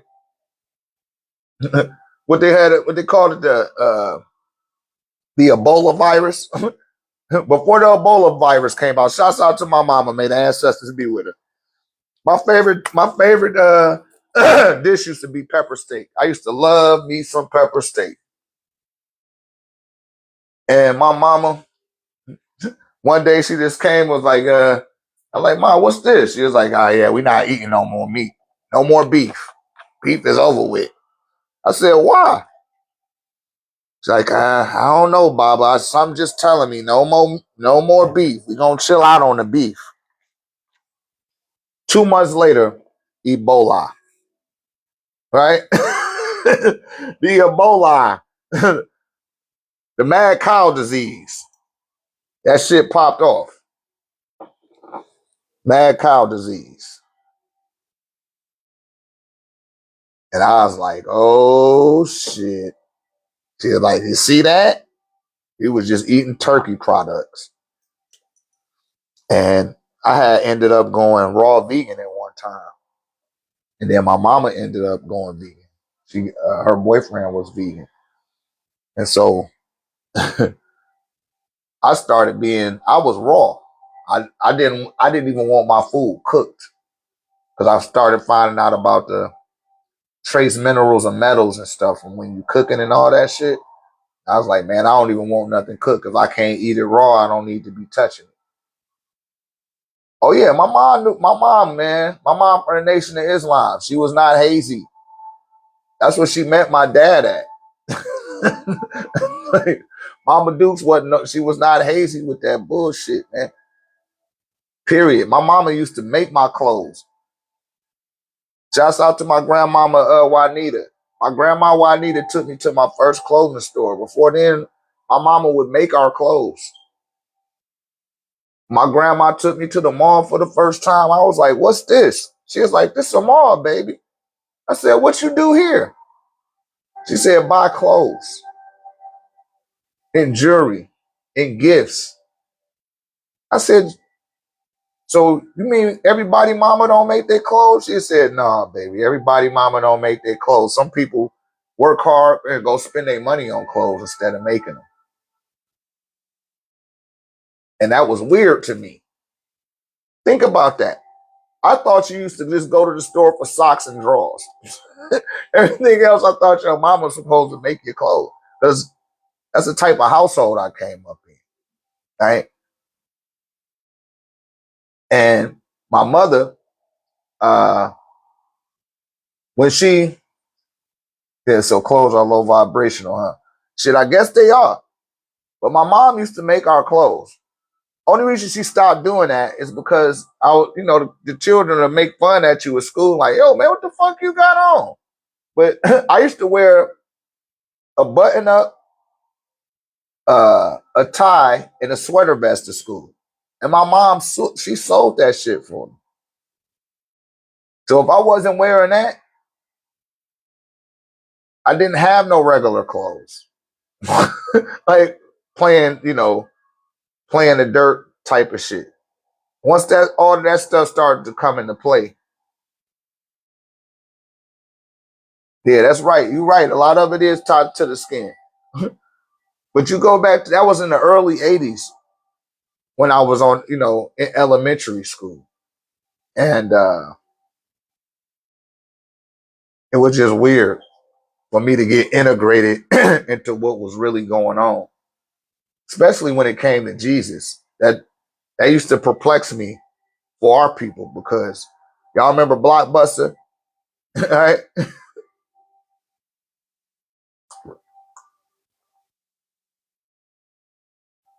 Oh yeah, I know what's the reason for it. But I'm saying like it wasn't normal. You know that shit wasn't normal to people, right? So I remember that we had to watch slave movies, right? And during the summertime, we couldn't just go get Gremlins and Back to the Future from the Blockbuster and shit. We had to get a slave movie first, and we had to watch the slave movie before we got to watch all that other shit.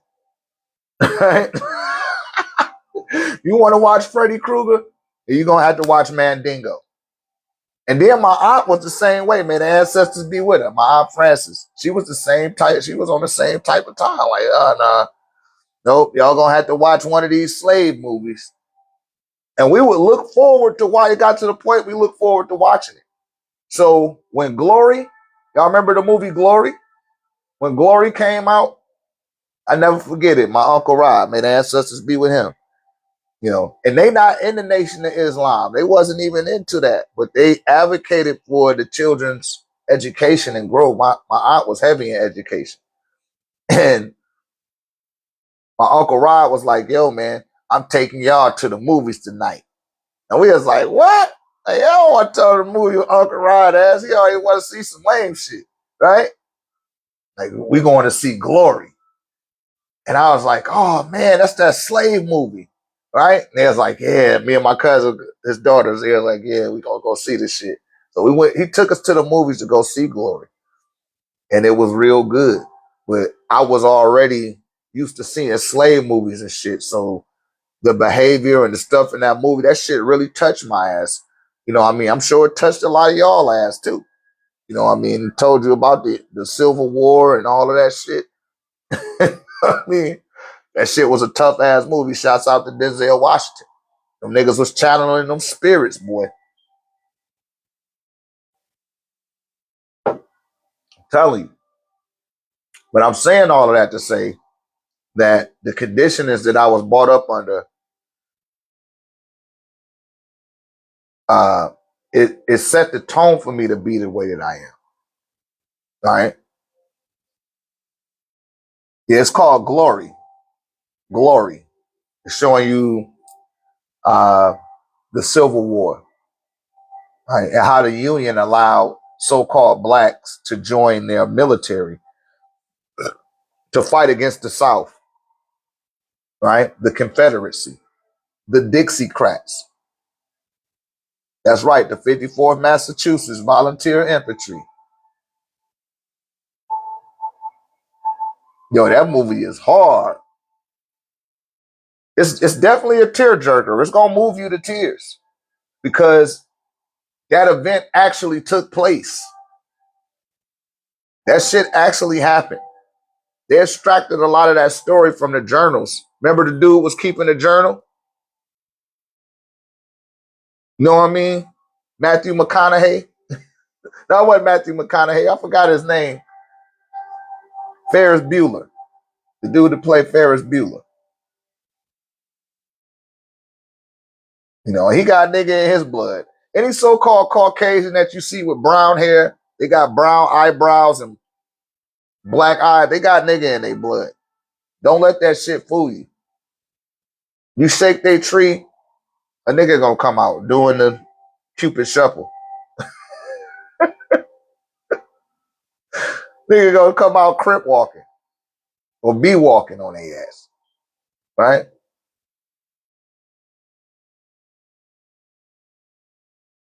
They know it,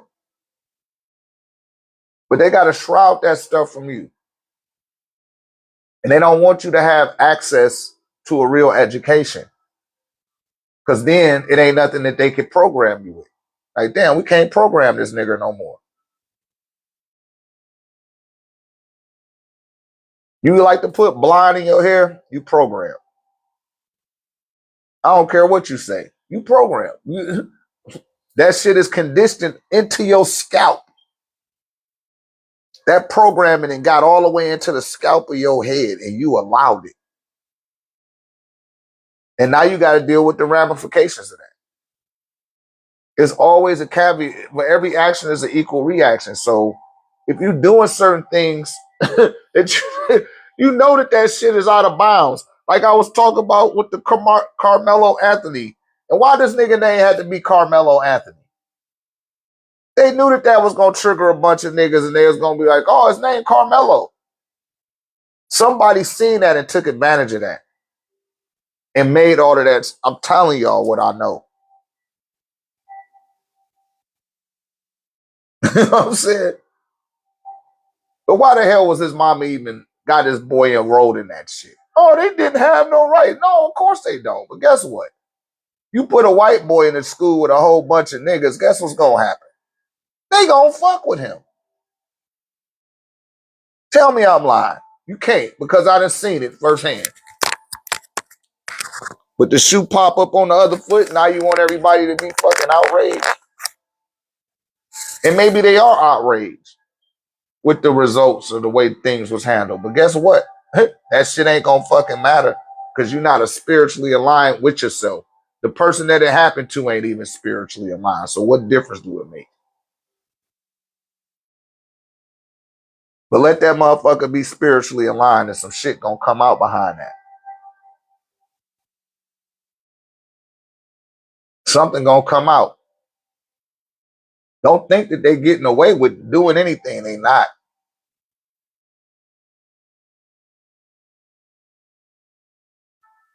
They're not doing nothing. These children be needing their fathers in their life. See, that's something else. I don't know if the boy daddy was there or whatever the fuck. Y'all, I haven't even looked into that bullshit. I don't look into no news stories because I know that they psyops to keep you distracted and detracted. But I'm almost sure, I don't know if his daddy couldn't have been there because I heard too much about the mama. So I know that the daddy ain't even fucking there. You know, ran that nigga off. I'm just keeping it 10K about it, man.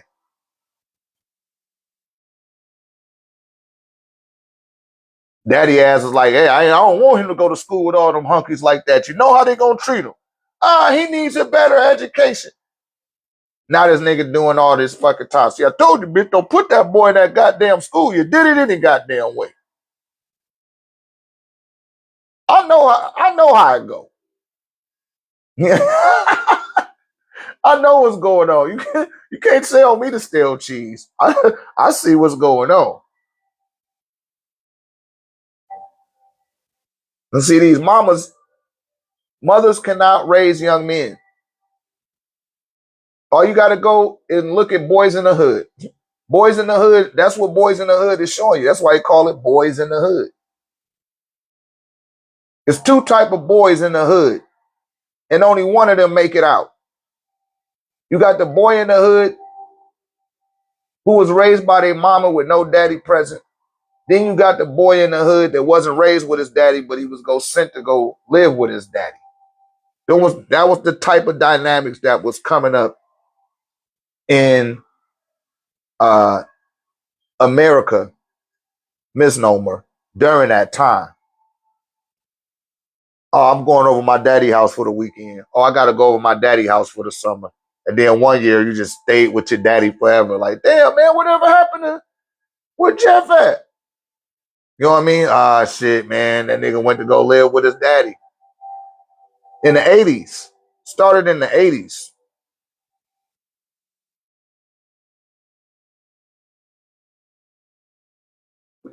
But that was the dichotomy in the hood.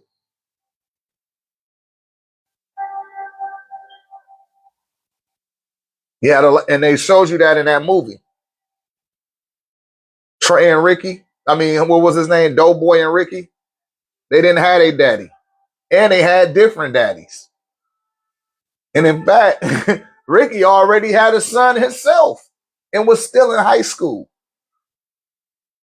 His daddy wouldn't have put up with that shit. Now Trey, they friend, his mama knew I can't raise this boy. I didn't. All a woman could do is emotionally nurture a child. That's what she's supposed to do. Said Trey was the lucky one. Yes, Trey was able because he had his daddy there. One time he defied his father. One time when he went to go ride on the niggas that killed Ricky, and his daddy poured out them hematite balls. Y'all remember that? He poured out them hematite balls. He said, choose the right partner for real. Yeah, you can put that in the play if you want to. But Trey and his mama and daddy wasn't together. His daddy still stayed in the hood and his mama didn't. But when he got to a certain age, his mama ain't go send him to one of them little prep schools like Carmelo Anthony mama did. She sent that nigga to the hood to go live with his daddy in the jungle amongst other people from single parent households. But he was in a single parent household with his father as a teenager. And his daddy told him not to go nowhere. That nigga jumped out the window and went to go ride. And his daddy's uprearing kicked in. And he told Doughboy to stop the car. Like, man, stop the car. Yo, Doe, stop the car, man. They stopped the car. Huh? And he got out the fucking car. Nobody called him a pussy ass nigga. Nobody said nothing wrong against him. They just knew that they didn't have nobody that put a ramification in their way. They wasn't being held accountable for nothing that they did. They held themselves accountable. They was the man in their house. Trey wasn't the man in his house. His daddy was the man. That was the difference.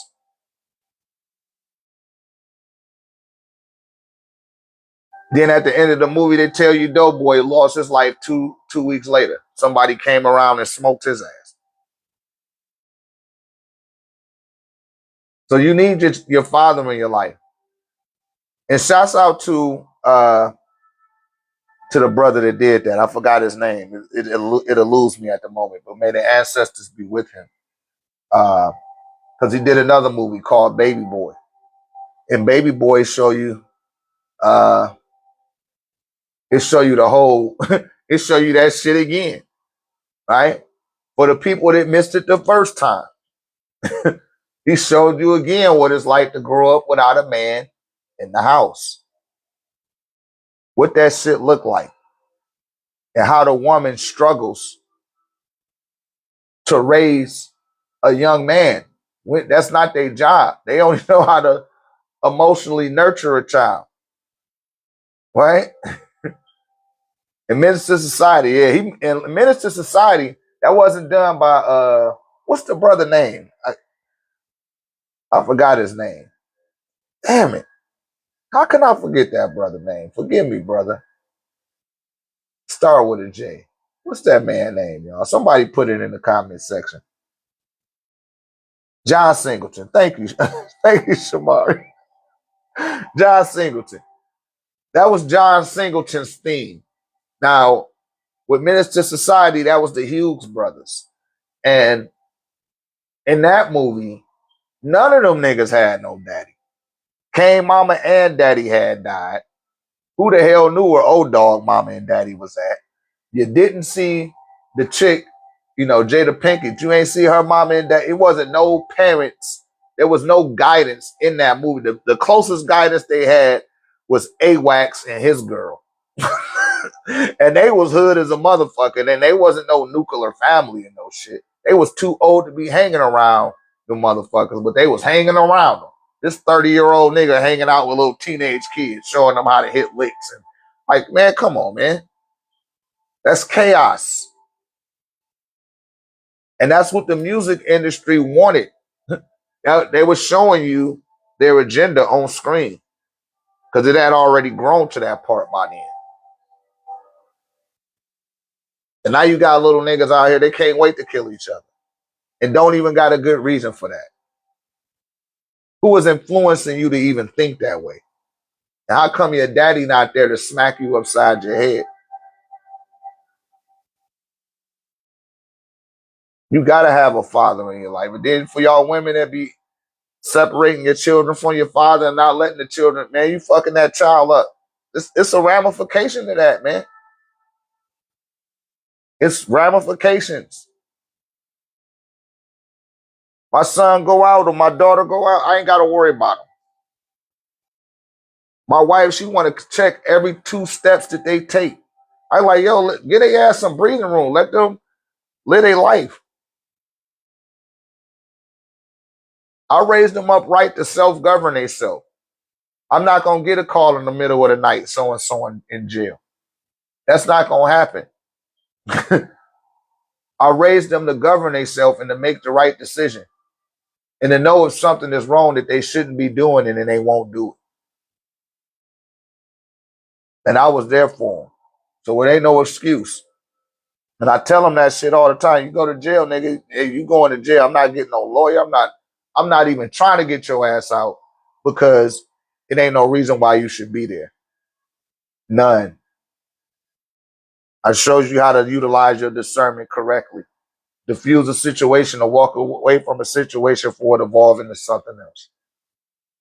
Right? They already know. And they don't get caught up in the bullshit. And that's the way you had to raise your children. What's unfortunate, this is why I left Atlanta, a lot of people be having sex irresponsibly. And they're not having sex with the intent of having children. They don't even really want to have children. And sometimes the woman to trap your ass with a child. And the daddy ain't willing to stick it out. And the mama, you know, all that shit come all out. And now you got these children going to school with other children that do come from nuclear families. And they start having a negative influence on the children. So you got to move your children into stable environments where they're not exposed to the negativity, right? And I forgot who I was talking to. I talked to so many of you guys. I was talking to somebody the other day. Oh, that was Mike Sibley. Shouts out to Mike Sibley. I was like, yo, man, you know, y'all niggas, this for my people up north. And you got children. Move your ass from up north. Get your ass out them old ass cities. They old. You need to go into new cities where things are just starting to be built, and give your children a landscape to grow on.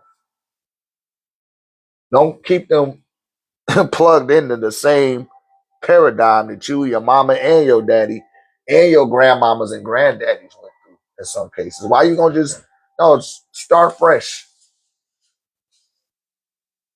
Start fresh. That's why people start moving to Texas. Texas is new.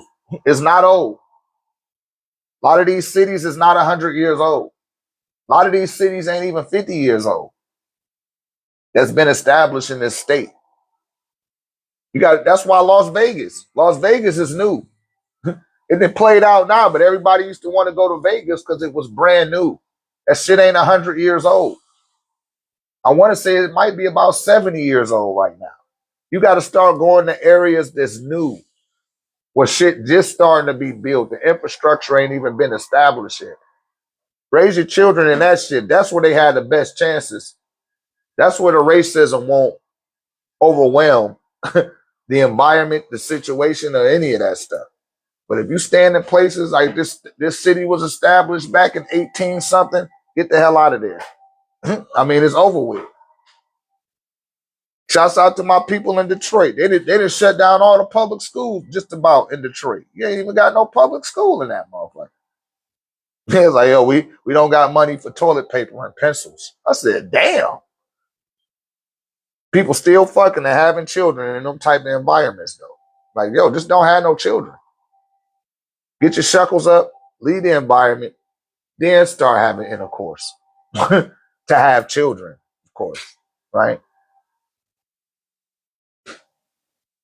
Give them a better probability than you had. That's all you really got to do. Because my children will tell you they had very excellent childhood.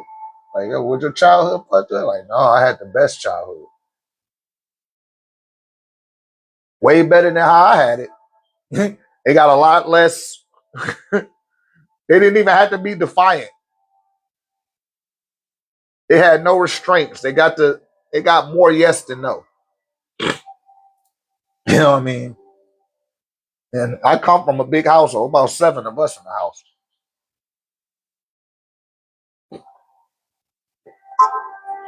Yeah, but these are things that need to be spoke about. We don't need to be sitting having 2-hour conversations about Carmelo Anthony, the Bible. You know, are you Hebrew or Hebrew Israelite? Are you a Muslim? Are you a Christian? Are you woke? We indigenous?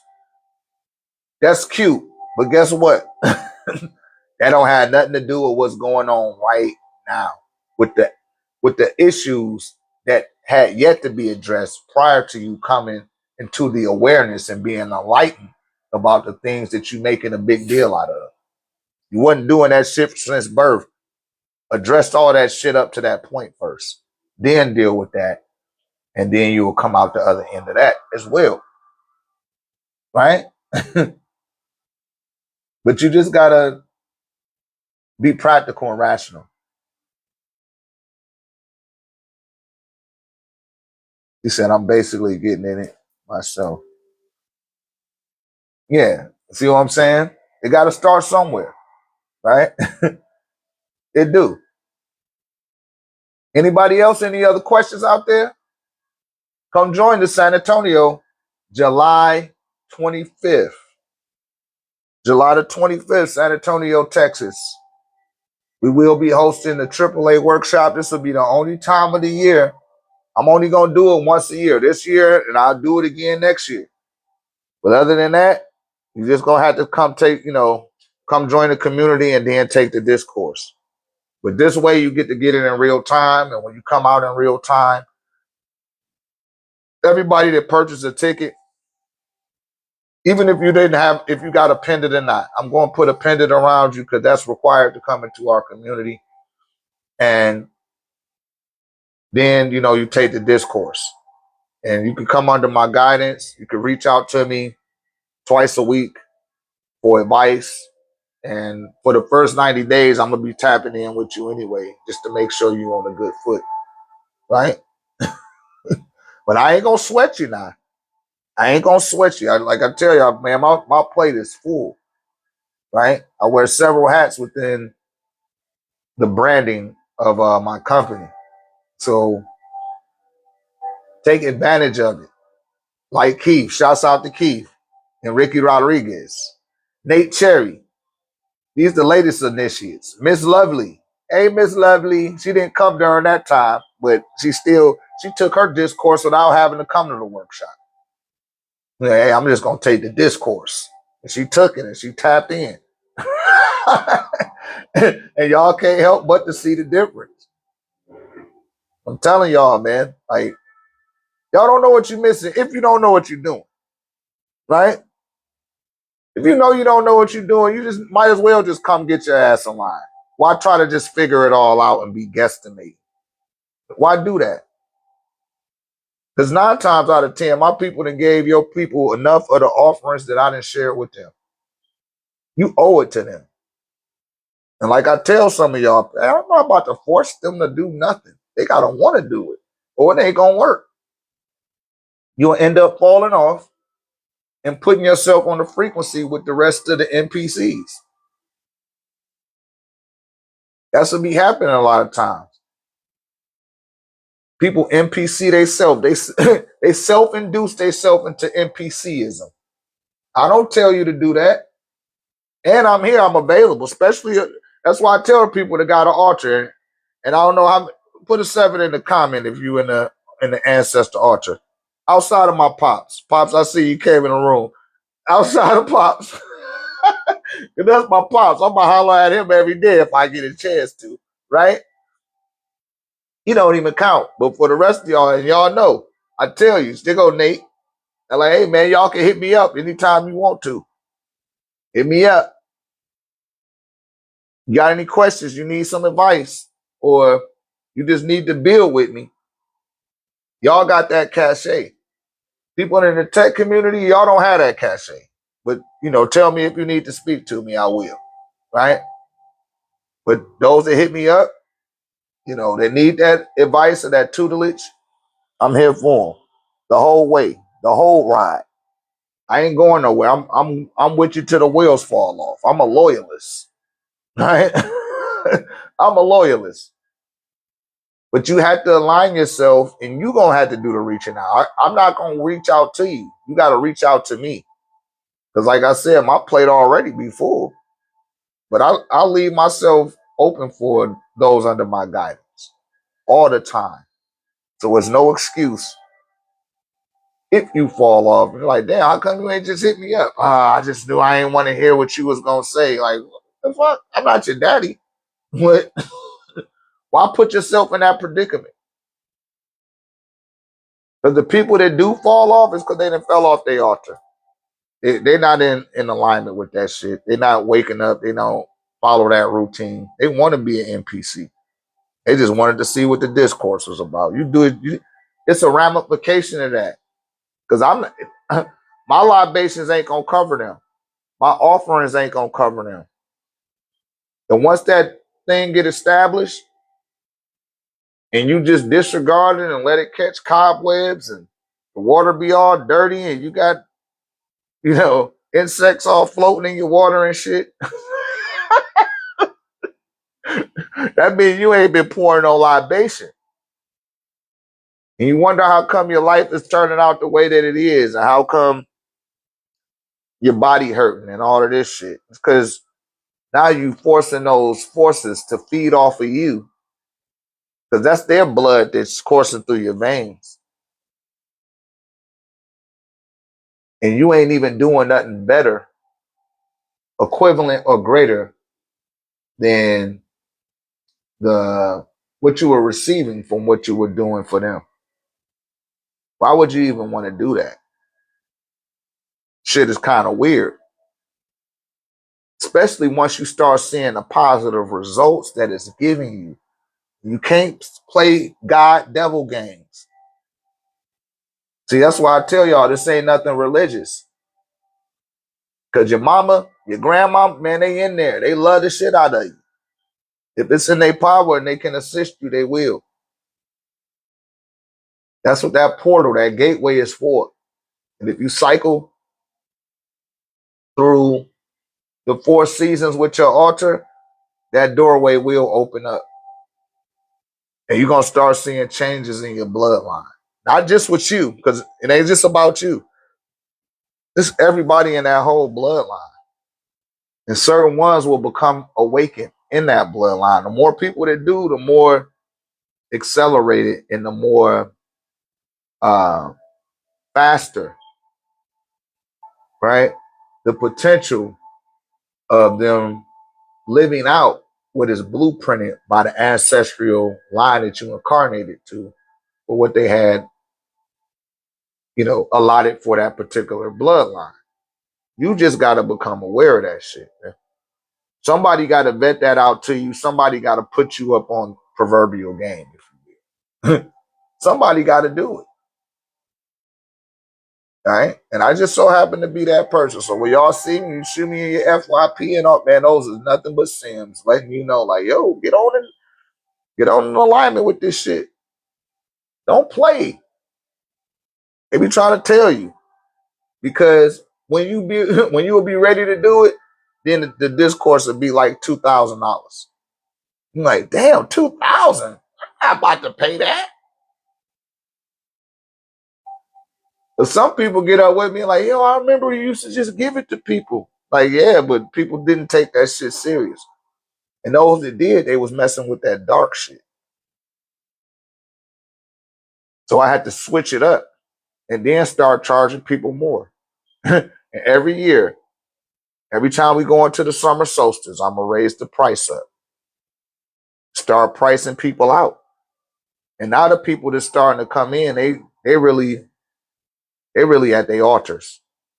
And that shit was $100. When it was $200, people were, I don't feel like doing that shit. Yeah. I charge your ass $2,000 because this is $750 right now. But I charge your ass $2,000, you gonna fucking do that shit. I won't have to check up on you. Be checking up on me. Hey, doctor's checking in. What you seeing? How everything going? Knowing that damn shit worked. Knowing that it worked. Seeing that it worked and it proved. And it ain't that it's that. It's your own people proving to you that they there and they got your back. The first thing that happened when you take my discourse and you construct your altar, how I tell you, your people start looking young. You don't even recognize them when you go to sleep no more. Your grandma ain't looking all old and displaced. She got that dirty little dress on that y'all buried her in. She got on some whole different clothes. She all shining and gleaming and shit. You thought it was your mama. You thought it was your auntie, but it was your grandma. Right? These are the things that occur when you put your intentions into practical matters. Because you matter. Right? And we had to gain spiritual power. But you had to become aware of who you are spiritually first. And that's it. This shit don't hold a precedence over me. Right? Oh, the 4th of July, they called the black girl a nigger. Somebody threw their beer at the lady and it hit her daughter and they started fighting. Why are you there? Oh, they just wanted to see the fireworks. I don't give a fuck. Y'all be using these children as an excuse. The children. Man, fuck that. No, we can't go out there and go see that shit. You could go get on top of the roof and watch that shit from the roof or some shit. But we ain't about to go down there amongst all these drunk hunkies that don't know how to hold their liquor and hold their tongue. And they ain't used to seeing black people. Right? So they gonna act a damn fool around your ass. They beastly nature is gonna come out. Why even put yourself in the trajectory of those probabilities? That's not cool.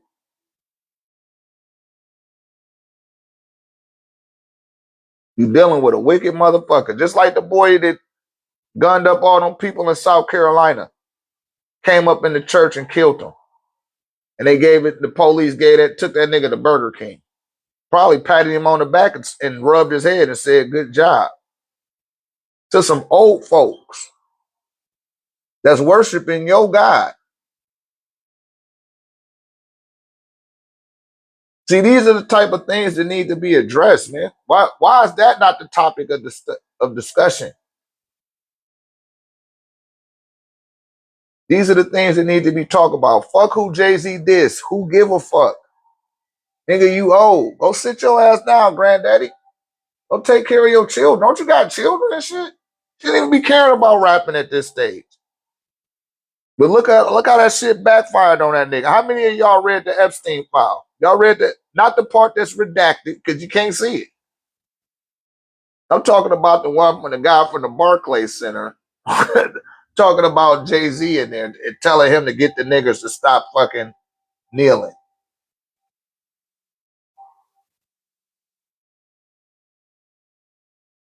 That was in the Epstein file. And they gave that nigga that mandate. Because he told them that he in control of the niggas. And the niggas listen to what he say. Don't nobody listen to you, nigga. They listen to you, but they don't listen to you. You are not the voice of reason. You don't have anything. You're not telling nobody anything that's making their life better. You encouraging niggas to go to prison. You almost 60 years old and still encouraging niggas to go to prison.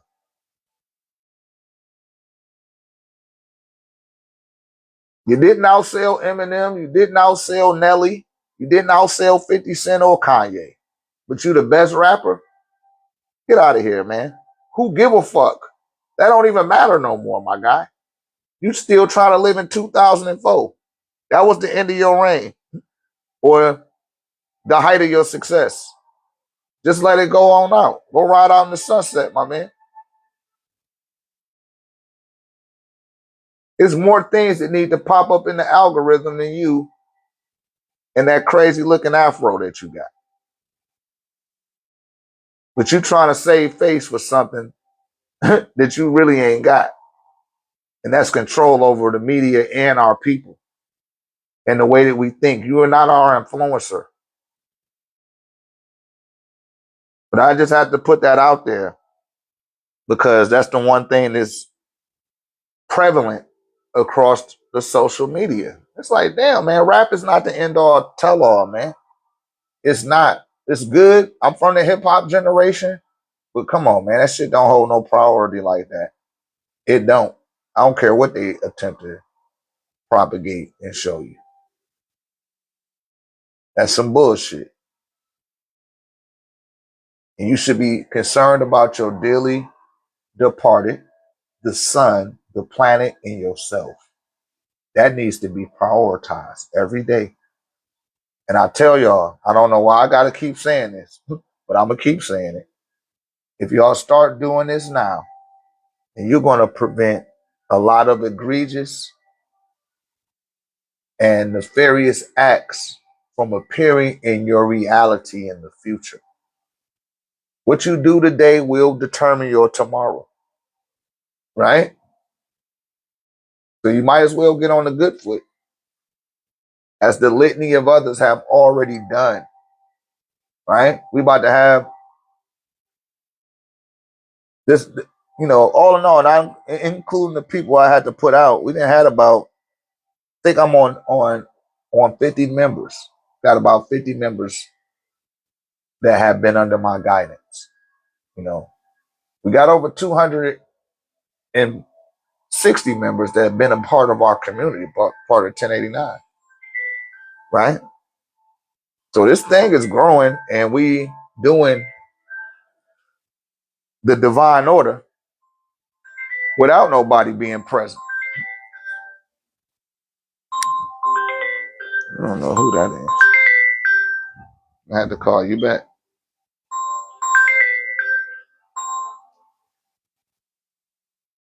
Yeah, but that's all I got for you guys for now. Go check out my YouTube page. Same name is found here on this page, Dr.RÉ. I done uploaded 3 new videos from the previous lives that we did. All of my TikTok lives, the long version. I put little highlights here and there up here. And we got over 77 chapters here on TikTok. And if you go to the YouTube, the long form version of these videos or these lives is uploaded. I got like 3 more that I'm uploading right now. and I got to charge my phone because it's time to upload another. It must be finished. That's why my battery going dead like this, right? So that's going to be that, you guys. Peace and love. May the ancestors be with you. And I'll see you guys again on the next live. I've been your beloved brother, Dr.RÉ for Dr.RÉ Tech. Bye, dude.